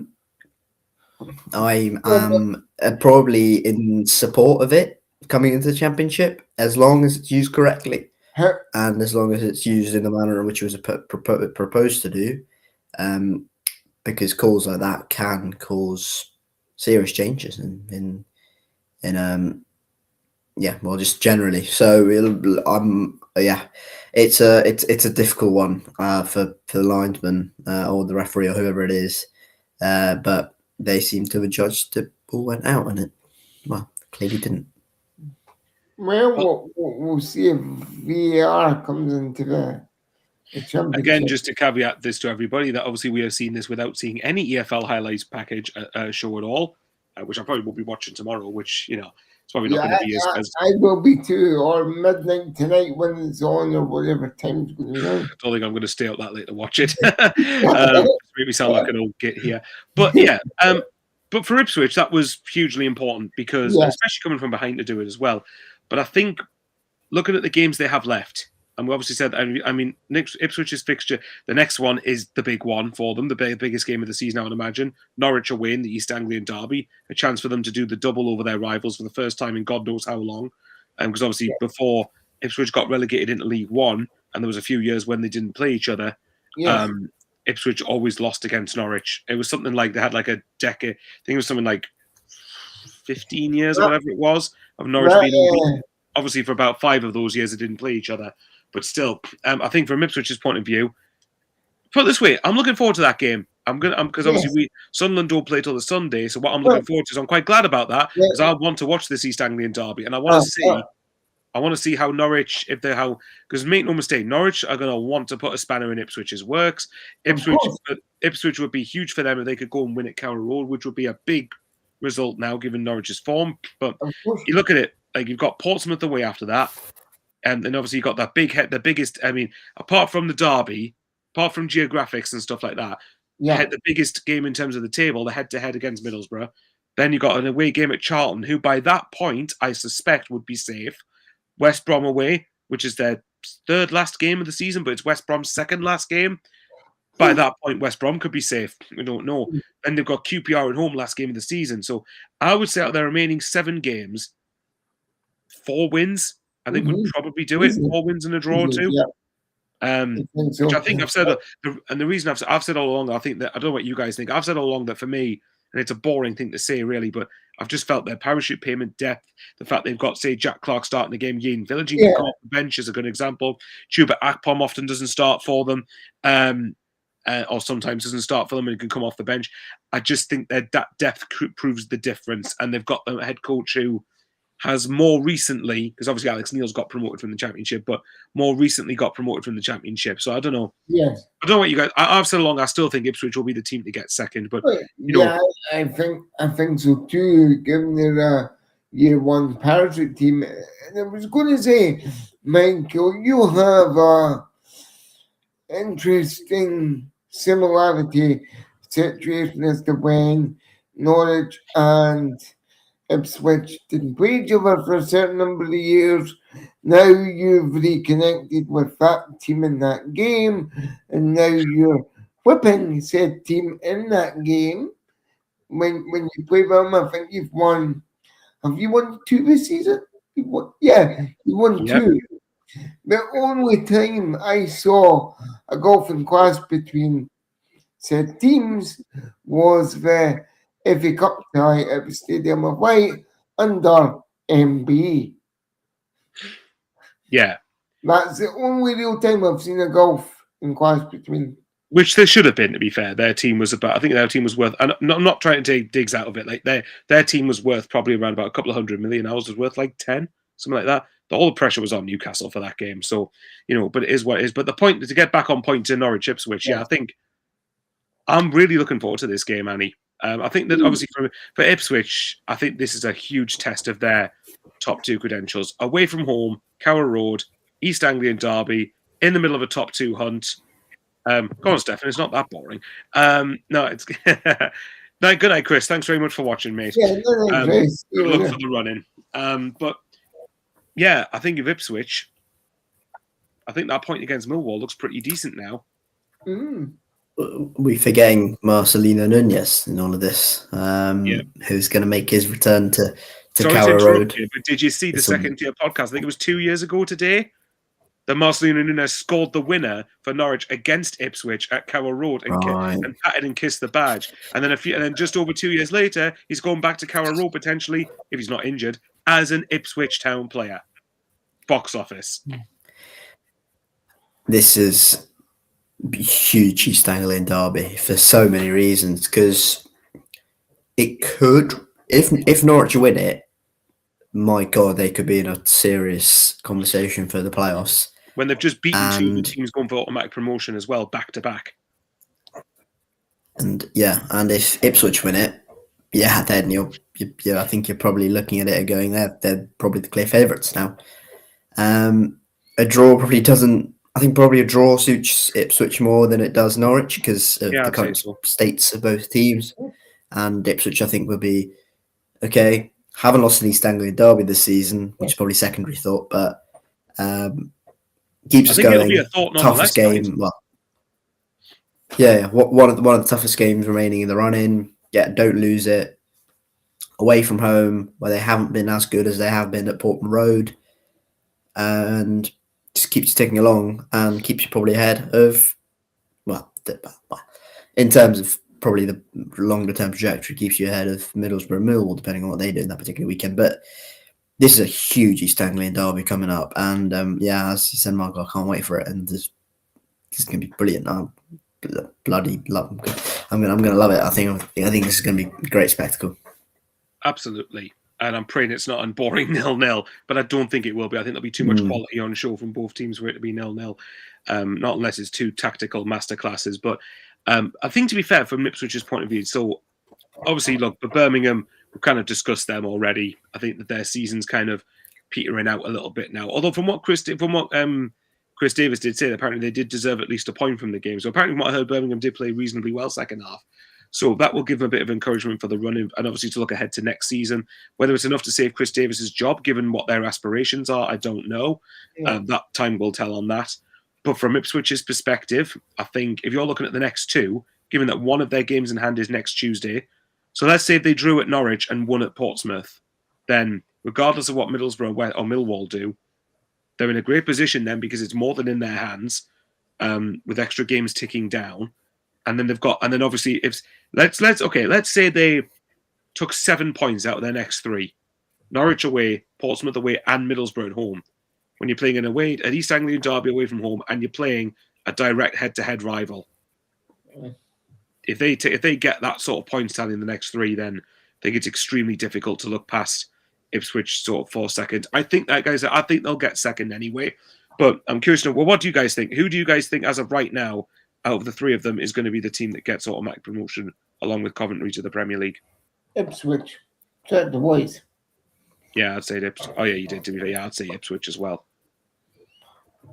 Yeah, I'd probably say Ipswich Town is at the moment with the strength and the quality they have and the depth, and the squad depth and the squad power they have. Yeah, and plus, we keep banging on about it, but we're the Huddersfield team and they should be right up there. Plus, they've had a manager and they've kept faith with the manager who's done it before. But if they get automatic promotion, which is very conceivable, what they have to do this time round is spend to stay up. You mean spend to stay up rather than spend to get promoted the following season? Yes. Yeah. No, I think their fans would agree with that. I think it might be different this time because I still have my doubts whether they would do enough to stay up, but I do think they would certainly have a better chance this time because they will have a squad that knows each other a bit better, and they will have already the base of some areas of the team where they'll want to. Of course. Of course. But the thing is, last season was their first season in the Premier League, I think, since 2000 2001, maybe? 2001. So we've been away for all that time. Carl, you're up. Please correct us if we're wrong. You come up, I think we got relegated in 2003, if memory stands corrected, after a brilliant European... 2001, 2002, Stefan. Sorry to interrupt you. Carl's just... Yeah. After a brilliant European season, I think we got relegated, which fine. But first time round when they came up, we did spend, but it just wasn't enough quality to keep them in division. Plus, the players didn't gel very well, in my opinion. So this time, I'm sure that lessons would have been learned and they'll do things differently. Well, we'll wait and see what happens with that one. Let's get on to the penultimate. The penultimate of today's fixtures. Obviously, the third last game we're going to talk about, but Hull 0, Coventry 0. So this was a game, dare I say, a game that happened based on what I'm reading on the reports, because I really wanted to try and get the second half of this game on in the background, but as it turns out, I didn't miss too much. Hull 0, Coventry 0. I actually don't think that's I think that's a pretty good point for both teams, if I'm honest. I think Hull took a point off the league leaders in a game in a week where they know tomorrow Southampton have got both two head-to-heads massively. Wrexham, of course, have got Southampton themselves. And I think for Coventry, Annie, I think it's over. Well, we'll start with Hull. I think it's a good point for both, but I think from Hull's point of view, very solid effort to get a 0-0 against the league leaders who are going to win the league. Yeah, I'd agree with that. I think Hull are sort of keeping on track. For Coventry need 4 more points for promotion, which they'll get at a canter. So no, I think both sides will be relatively pleased enough with that point. Again, Coventry going away from home, a team in 5th getting a point, not bad. Hull at home against a team that are top of the league and are going to win the league, not a bad effort at all. So no, I'd agree. Again, agree with you. I think you can just copy and paste the West Brom, Blackburn West Brom game and just say 0-0. But no problems. Sorry, Annie. Here's an interesting caveat, gentlemen. The Sky Blues can in Premier League promotion on Sunday with a win with their cash and voucher, and you know who that is. Yeah. But they need rivals around them to drop points. Well, let me quickly get the fixtures up right. So, well, we'll talk about that in about. Well, first of all, from Hull's point of view, solid point. They've got to play Sheffield United away next. Then they've got to host Birmingham, 2 teams that are mid-table sides. And then they go to Leicester. Well, it depends what's happened with Leicester at that point. Yeah, exactly. Penultimate game of the season, Charlton away, who I suspect will be safe by then. You'd be amazed if they're not. And then their last game, they're at home to Norwich. And again, depends on what their state could be by then. So from Hull's point of view, I think today was just must not lose, get something out of it. And I think they've done, by all accounts, it looks like they've competed really, really well. So I think that's a good solid point for them when Wrexham and Southampton play each other tomorrow. As for what you mentioned, Stefan, yes. So if Coventry beat Sheffield Wednesday, which you'd be staggered if they don't win that, to be totally honest. If they win that game, then they go on to 87 points, which effectively is enough to secure promotion for them. It just then means that they need, say, Middlesbrough. Well, okay, so say Millwall don't win on Friday at West Brom, which is a possibility. I could see that happening. Not saying it will, but I could see it. So if Millwall and Middlesbrough both drew, for example, and Coventry then beat Sheffield Wednesday, Coventry are promoted. I think it's safe to say that Coventry will probably win, again, barring something stupid happening. Yes. Whether Middlesbrough and Millwall both don't win, I'm not sure. But the fact of the matter, but I think who's Middlesbrough got again? Just remind us. Middlesbrough have got Portsmouth at the Riverside. I mean, now to be fair, Portsmouth are better away from home than they are at home, or they have been this season. So, Middlesbrough, it wouldn't shock me completely if Pompey stole a 1-0 win and took it back to South Coast. So no, that could be a tricky tie, but we will be missing Ogilvy. That's the caveat. Well, okay then. Let's put it this way: do you guys think that Coventry will be confirmed promoted this weekend? I don't. I think Middlesbrough will still beat Coventry. Beat Portsmouth. I've done that again. Beat Portsmouth. Right, let's get it out of the way. I don't think Coventry will be mathematically confirmed this weekend, but they'll be really on the brink of it, as in a point at very most they need. They'll be 12 if they beat Sheffield Wednesday. They'll be 12 points clear, and their goal difference is superior very I mean, superior. yeah, we know that they'll be there. So it's just obviously not mathematically. It's just yeah, I mean, it's just they're probably going to get promoted either at home against Sheffield Wednesday, or they're going to be promoted at Blackburn. I think that's probably and to be honest, in front of that huge away end at Blackburn with the Darwin end, might not be the worst. Might not be the worst thing, to be honest. No, probably have not. That, Blackburn are quite generous with their way ends. Have that. Yeah, so I think they'll be promoted in the next 2 games for sure. I think they'll get 4 points from the next 2. Yeah, I mean, even if they beat Sheffield Wednesday and lost to Blackburn, I wouldn't trust Middlesbrough and Millwall to win 2 in a row. You know what I mean? Certainly not Middlesbrough. So yeah, I mean, it's a great position for Coventry to be in, and I think tonight, although Coventry obviously would have much rather won tonight, because then it means that a win on Saturday would have definitely done it for them. I think that's a good point. I think away at Hull, considering Ipswich won, but you would have expected them to beat Birmingham at home.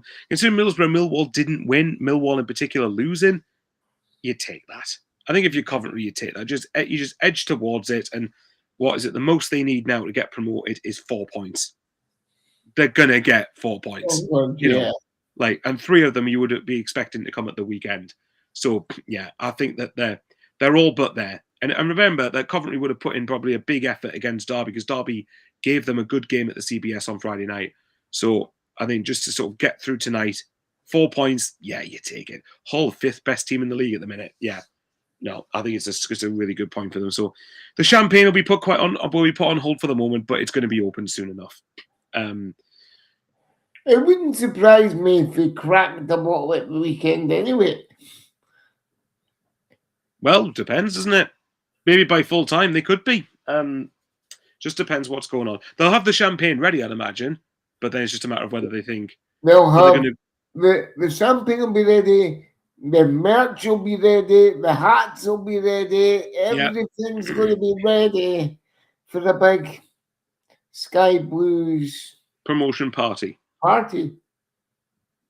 Exactly. So we shall see. Right, let's get on to the last game of today, but the penultimate game we're going to talk about. So, as I mentioned earlier, I think Annie obviously would be probably a bit happier come today than he would have been prior to the Easter period. So obviously Bristol City followed their 2-1 win at Charlton with a 1-0 win at home to Sheffield United. So Annie, take it away. Not bad. Who are you? What have you done with a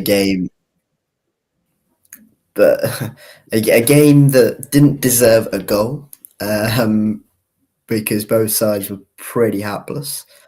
And you can tell, this Sheffield United team, from the team I saw in the playoffs under Chris Wilder, who ripped us apart, completely unrecognisable. They were so poor.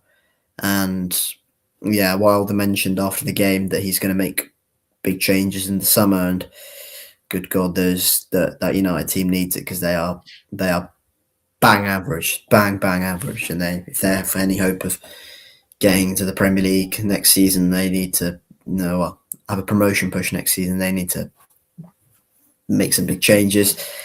I was surprised at the team he played, Wilder, because he didn't play a Hamer, or didn't start Hamer, O'Hare, Brooks, or Riedewald, or Arblaster, and all of them were on the bench. And I was really surprised. I think they all came on in the end, and really surprised they didn't play. And when they did come on, United looked a lot better, and they put us under pressure and pinned us in for most of the second half.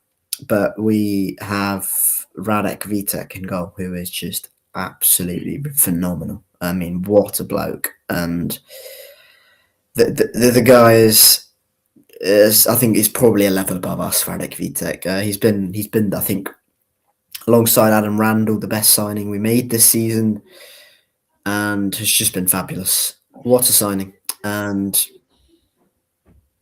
it's really gutting, the fact that he's probably not going to be here next season, because he is just that good, and put in his best. Well, I wouldn't say his best performance in a C shirt. Maybe there have been a couple of really good ones, but this was up there. And if he's not in the Premier League next season, I think he'll probably be at a top European league, playing regularly for someone because he is just that good. Roy Hodgson mentioned it. He's tall, he claims crosses really well. He's really commanding. He's a really good shot stopper, and he's young. And all of that combined, I just think he's going to be a fantastic goalkeeper in the future. So yeah. Oh, and he is absolutely gone there. His camera's decided to die out. I'm Yeah. be back now. See, I was worried that Stefan's camera frozen there because it looked like you were going. No, I was just going to ask Annie. I know it's only been 2 games, but I just wonder if what his opinion of Roy Hodgson is, because I know beforehand when he was getting appointed just last week or a couple of weeks ago now, that Annie was quite skeptical. He wasn't enthusiastic, was he? No, and I know it's only been 2 there he games, is. and there's not. There he is. There he's not. Okay. There's not been a lot of time for the managerial changes to take effect on the grand scale of things. Yes, they've had the new manager bounce, but I just want to, when he comes back, I just want to get Annie's opinion on this, because I know he was really sort of skeptical ahead of Roy Hodgson's appointment. Well, I think with Roy Hodgson, to sort of put my 2 cents into it, and Annie again will know better than me. Yeah. I think with Roy Hodgson, he's someone that probably just going to come in and just deliver an immediate short-term impact. Yes. Yeah. And I think he's obviously done that in the first 2 games, and I think he will do that enough between now and the end of the season. But I suspect that, when you're looking at, apparently they're trying to get a new sporting director into the club. They're trying to sort of, from what I'm gathering, they're trying to restructure things. I doubt Roy Hodgson would be there beyond this season. I think it's just a appointment till the end of the season, just to try and win a couple of games, try and get a good more of a feel-good factor there. So see if Annie's going to tell us if I'm wrong on any of that. But we were talking about Stefan was asking what your thoughts are now in regards to Roy Hodgson, because obviously you weren't the most that you did. As our group chat no one's privy to the group chat we've got, but you were not very enthusiastic about the prospect of Roy Hodgson coming back, and I wouldn't have blamed you for it. But no, is Roy Hodgson? I'm guessing, Roy, do you still view Roy Hodgson as the sort of stopgap to the end of the season, or do you think he could stay beyond that? Well, I wouldn't say I wasn't unenthusiastic about it. I was just concerned about what we were trying to do, because it was obvious he was a stopgap. From that, he is a stopgap. He will be a stopgap. He mentioned it again. He said, "This is a good job for the next manager to come in." He's not talked once about staying, and he won't be staying next season. And it's just a case of, can he again make a team, win some games, and just make sure we're going to next season with some momentum, and hopefully put in a good word or two to certain people at the football club, and use his contacts perhaps. No, my opinion on Hodgson hasn't changed. Again, he's a clearly an incredibly experienced man, but as he mentioned himself, he's too old for a 46 game season. He's fine for 5 weeks just to come in and help us out, and be this sort of statesman-like figure. But that's all he is. He's not here for any longer than that. Funnily enough, and I'm going to revert to a Scottish team here. When Celtic had Martin O'Neill in temporary charge after the thing with Brendan Rodgers. Now, Martin O'Neill's 4 years younger than Roy Hodgson. He's 74 now. Martin O'Neill said the same thing. Then a certain Wilfred Nancy came in the door for 33 days. I'll repeat that.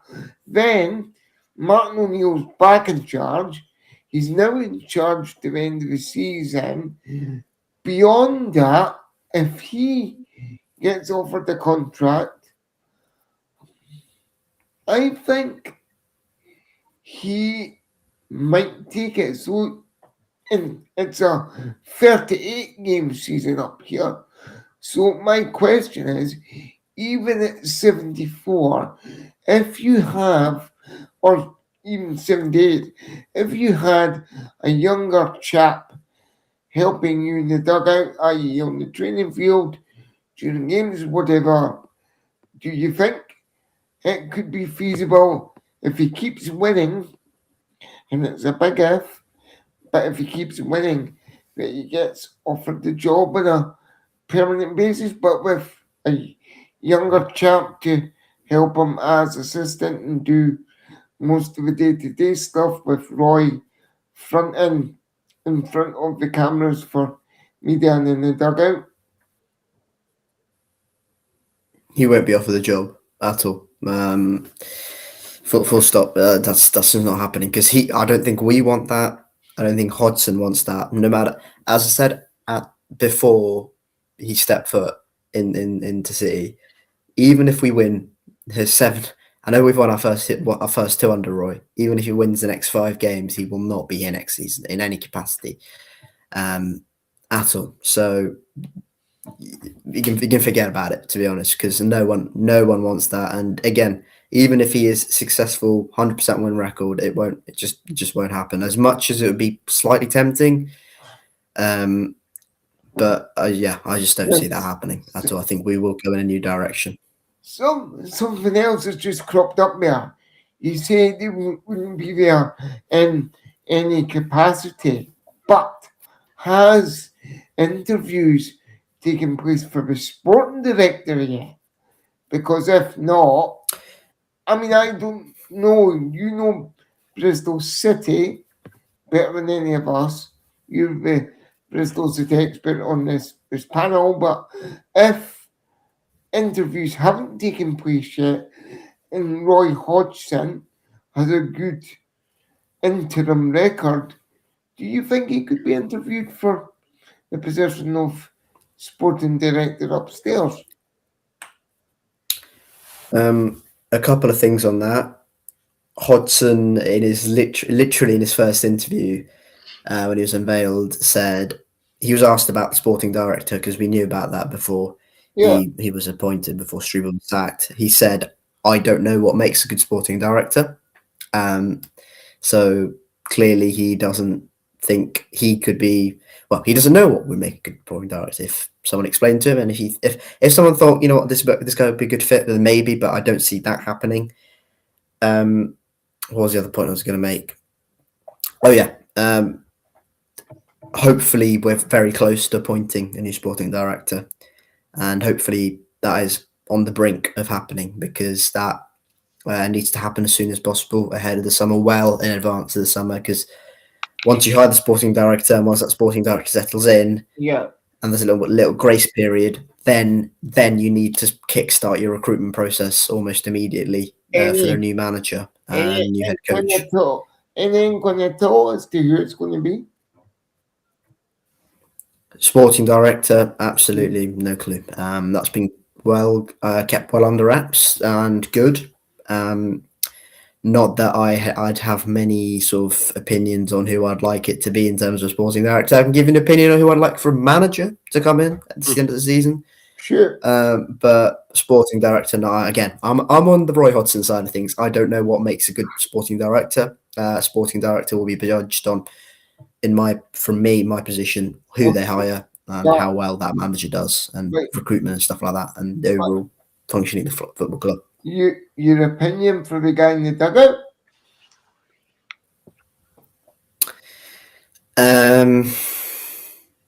Well, I say I would like to tell you, but I said on my video I don't know who my clear favourite is. I have a funny feeling it might well be John Mousinho. Give us your top because three. Top 3. Oh God, right.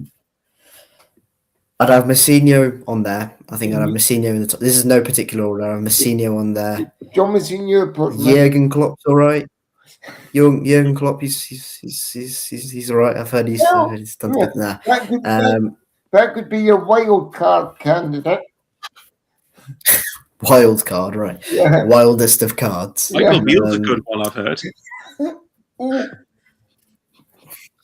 don't want to play a Roy Hodgson clip here, but let's not take the piss here.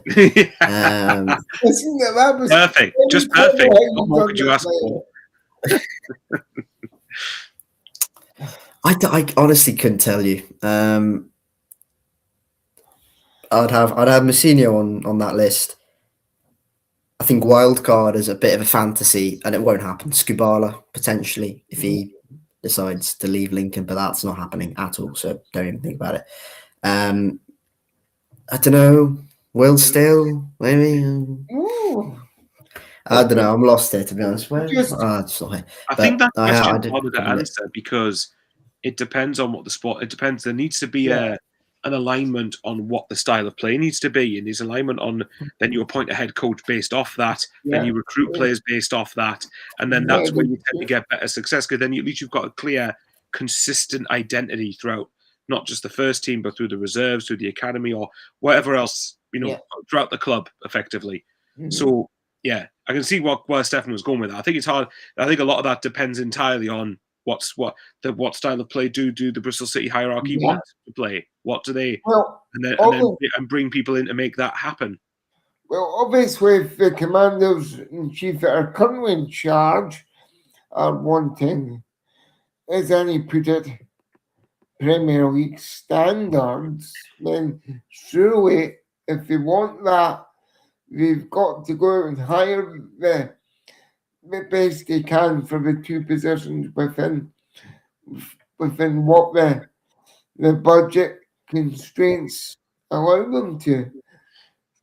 I would say you could possibly achieve that just as long as Russell Martin isn't in your goal, you'll be absolutely fine.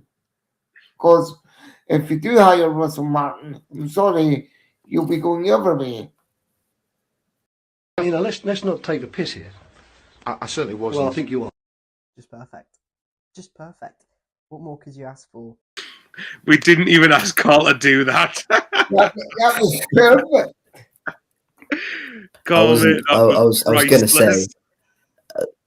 I was going to say, I'm not going to give an opinion on Russell Martin, but me not giving an opinion probably tells you what I think of that particular. Well, let me ask if we do go down that route. But Michael, sorry, just quickly, Michael makes a really, really good point on there needs to be an alignment within the football club, and I've banged on about it for the last few episodes. There needs to be an alignment within the football club from the sporting director all the way down to the academy on how we want to play, how we're going to set up, the recruitment, how that follows. Everything's got to be aligned. And look, it might not work out, and we might need to change direction. That's fine. It happens. Shit happens, right? But you just need to find a clear, concise plan that's going to work. Stop flip-flopping between managers. Stop flip-flopping between plans and hoping on ending up sticking. Or just you're throwing off crap at a wall, it'll stick, right? But stop doing that and stick with a plan and stick with a clear identity, and hopefully a new sporting director does exactly that. Sorry, Michael, you were going to say something. I was going to ask you, right? So I've joked this to you before, but genuine question. So if, say, for example, Christian Speakman and Stuart Harvey were appointed at Bristol City, how would you feel about that? Since they've both recently left us. Well, they've got good track records, that's for sure. I wouldn't. Again, look, I'm not sat here as an expert on what makes a good sporting director. I don't know. I don't think many people will know, but as long as the sporting director comes in and does what's on the menu, or does what's required of him, which is, as I mentioned, hire a new manager, have a clear plan throughout the football club. That's not just a sporting director, by the way. That's a sporting director. That's CEO Charlie Boss. That's the head of recruitment, Sean Gillespie. That's academy or head of academy pathway, whatever his title is. Brian Tinian. That's the recruitment. That's everything, and it's got to be a clear plan. So the sporting director is obviously probably the biggest cog in this initial process. Yeah, but he's not the only one. So. Look, I have no issues with. It'll be a pretty much clean slate for whoever the new sporting director is. I'm very interested to see what they say. I'm very interested to see what they're like.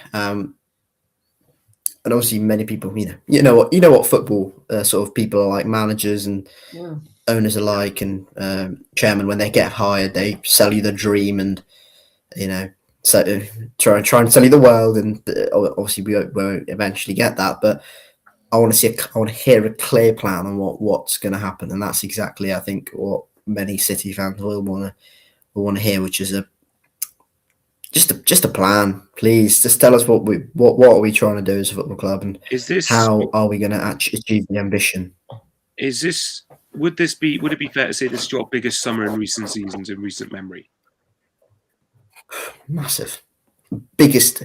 We are at such a crossroads in terms of what are we trying to do as a football club, and the biggest crossroads we've had in years. And I've been, you hear opinions of our older fans, fans older than me are supporting the football club a lot longer than I have, and this is a big crossroads event for them as well, because it feels like it's kind of all or nothing now for Steve Lansdowne, with all the fan sort of sentiment sort of gone, and it's all being huge pressure on Steve Lansdowne to get it right. I think part of me is happy that he's decided to change it. I'm still very, very pissed off and very frustrated at what he's done before this, and how we've got to this position in the last 12 months in particular.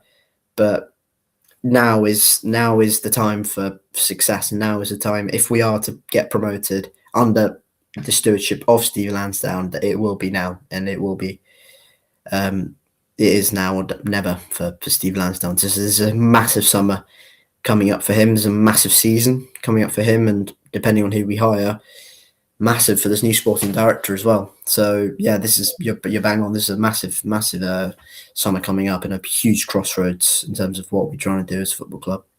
Yeah, it sounds it, to be fair. Right, well, we'll see what happens with that. Time will tell, of course, what happens down at Ashton Gate in the summer. Right, before we end it, we've got a game tomorrow. Right, that's actually, let's not bother talking about the game tomorrow night. We'll not give Stefan a voice. That's it. Thanks for watching. See you all later. Right, go on then, Stefan. So, Wrexham versus Southampton tomorrow night.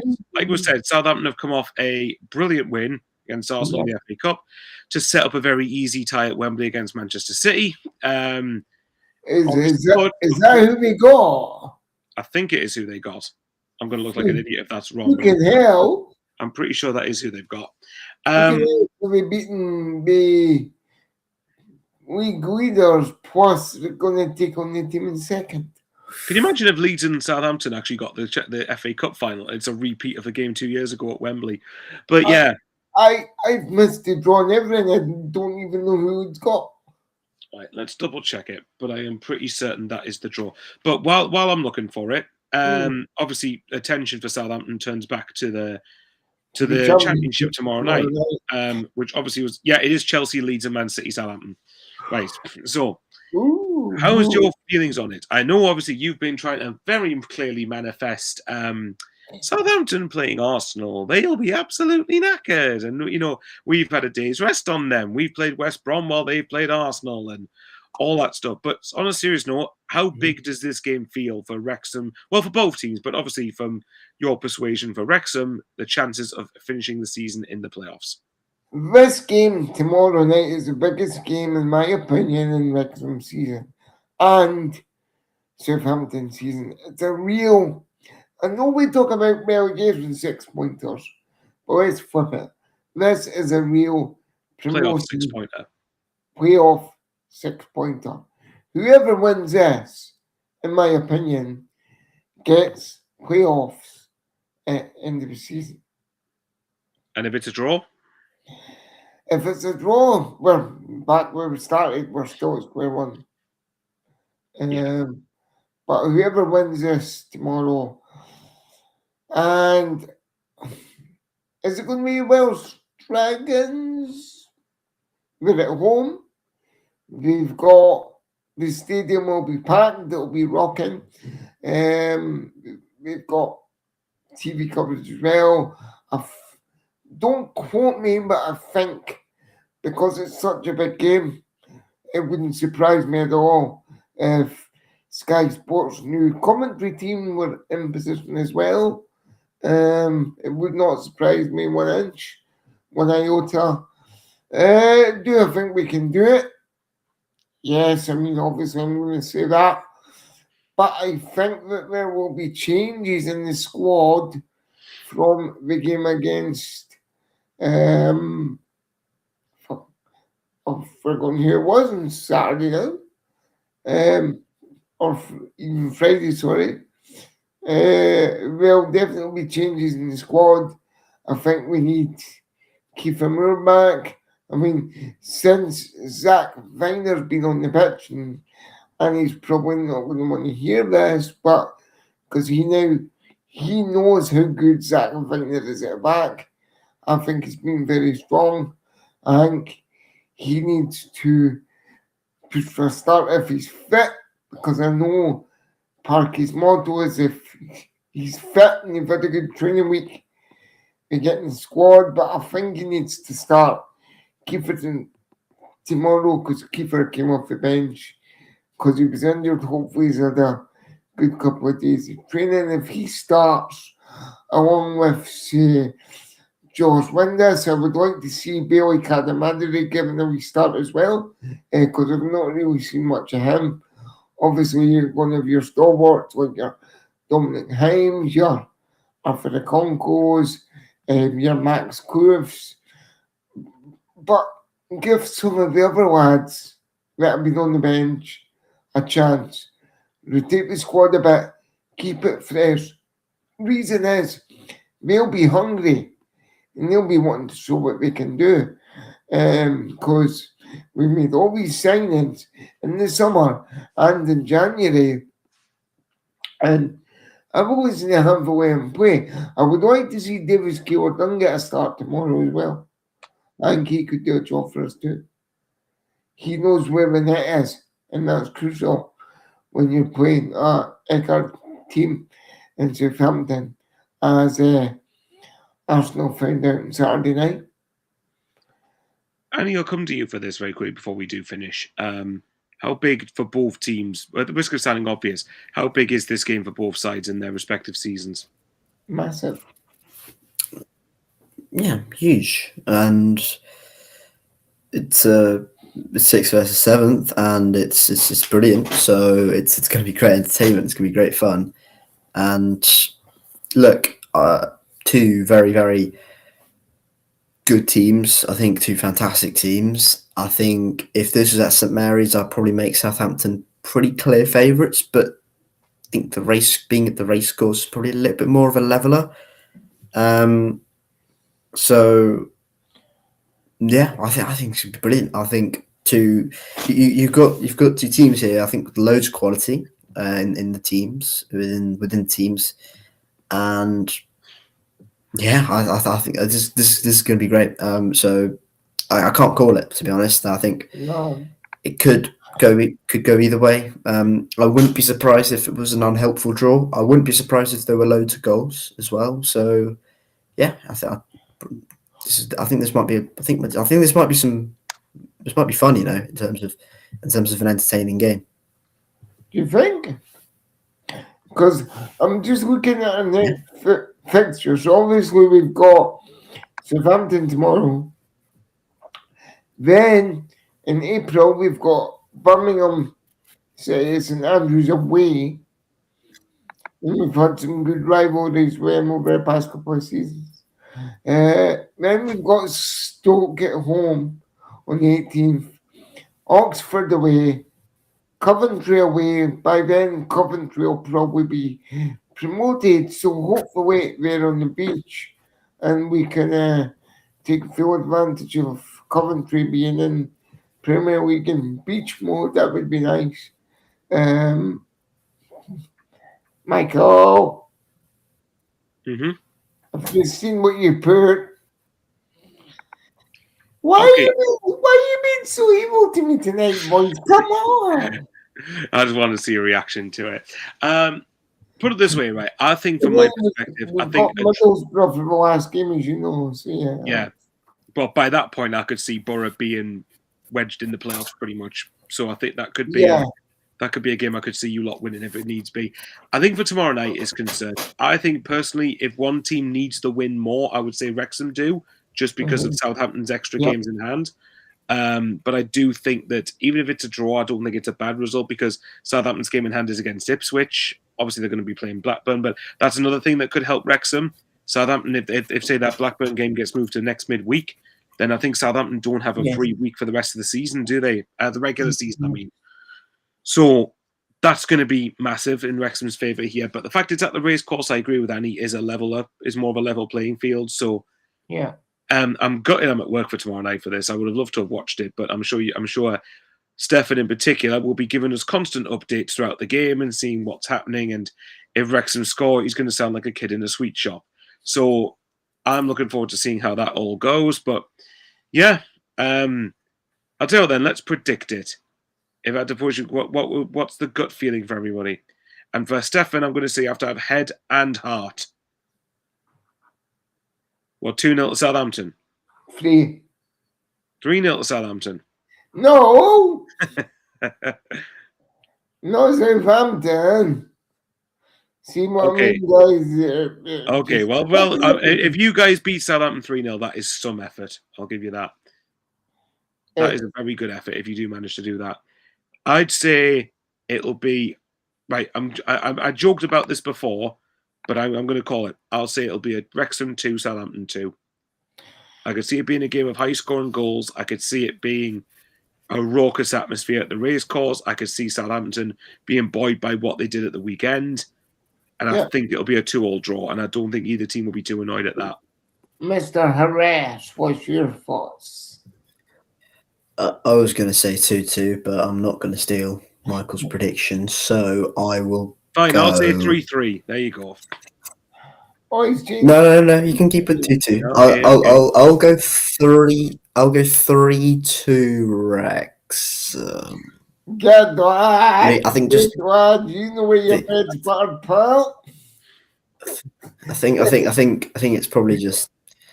Yeah, but the home factor, isn't it? I think that might be the big one. Right. I wouldn't mind it if Zach Viner decided to turn up. I think decided to pop one in from 25 yards out. That'd make me happy. My picks for first goal scorer, although this will probably go out the window, are Josh Windass, Ollie Rathbone, or if he's playing from the start, Kiefer Moore. I've got a good feeling Callum Doyle's going to be involved in something huge here. Well, Callum Doyle. Yeah, I can smell it as well. You know, I know what you're talking about, Micah. Yeah. Yeah, it just strikes me as Callum Doyle cheeky back heel or whatever else it is, like from a set piece or whatever else it is.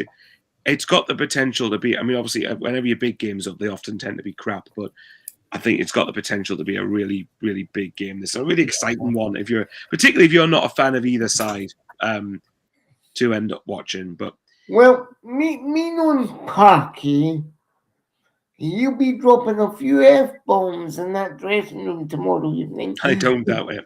Before, at half time, and after the game, if no matter what the result is. And his assistant, Steve Parkin, will probably be doing the same because they're cut through the same cloth. Yeah, well, I'm looking forward to it. I'm sure everyone is, and we will see. So this is the last game of the Easter period, effectively. Yes. And then it's a full steam ahead for the home stretch for the rest of the season. If Carl's able to get the championship table on, because we have been going for over 2 hours, fair play, he's right on time. So obviously Coventry are top with 12-point advantage over second, third, and fourth, and can win promotion to the Premier League officially at the weekend with the win, and Middlesbrough and Millwall in particular fail to win. Hull City and Wrexham make up, of course, the playoffs. Southampton right behind them, but of course they play each other tomorrow. Derby in 8th, and then the mid-pack is Norwich, Watford, Bristol City, QPR, all making up the top half. Then upper bottom half of the Championship, Stoke, Preston, Swansea, Birmingham, Sheffield United, and Charlton. And of course, and obviously Sheffield Wednesday, of course, are relegated, unfortunately for them. But then the relegation pack pretty much consists of Blackburn, West Brom, Portsmouth, Leicester, and Oxford United. So yeah, that's it. The Easter weekend is all over. Thanks very much to you two for joining me, and thanks to Carl for producing as always. Any final thoughts before we go off, lads? Come on, Wrexham. Should have known you'd say that. Any final thoughts before we depart? Roy Hodgson's cider army. I don't know. What do I say? Ooh, I like that. Yeah, I'm Robert not even going to try and say anything. I think I can't top that. Yeah. Thanks very much. Thank you very much to everyone who's watched and who's still watching. Fair play to you, you absolute legends. And yes, we will see you at the weekend, where we will see whether Coventry will be officially promoted, even though we know they are going to be promoted. But they will be. But in the playoffs. Or will Southampton beat them and overtake them in the sixth? We shall see. Or, to flip it the other way, will Wrexham open up a points gap over Southampton? We don't know. We shall see. We shall see. Will Stefan be happy? Will Annie be still happy enough with Roy Hodgson? We'll wait and see what happens. Well, yeah. Let's not try and sell Sunday stream anymore. Take care, everyone, and see you all on Sunday evening. Have a good week. Bye.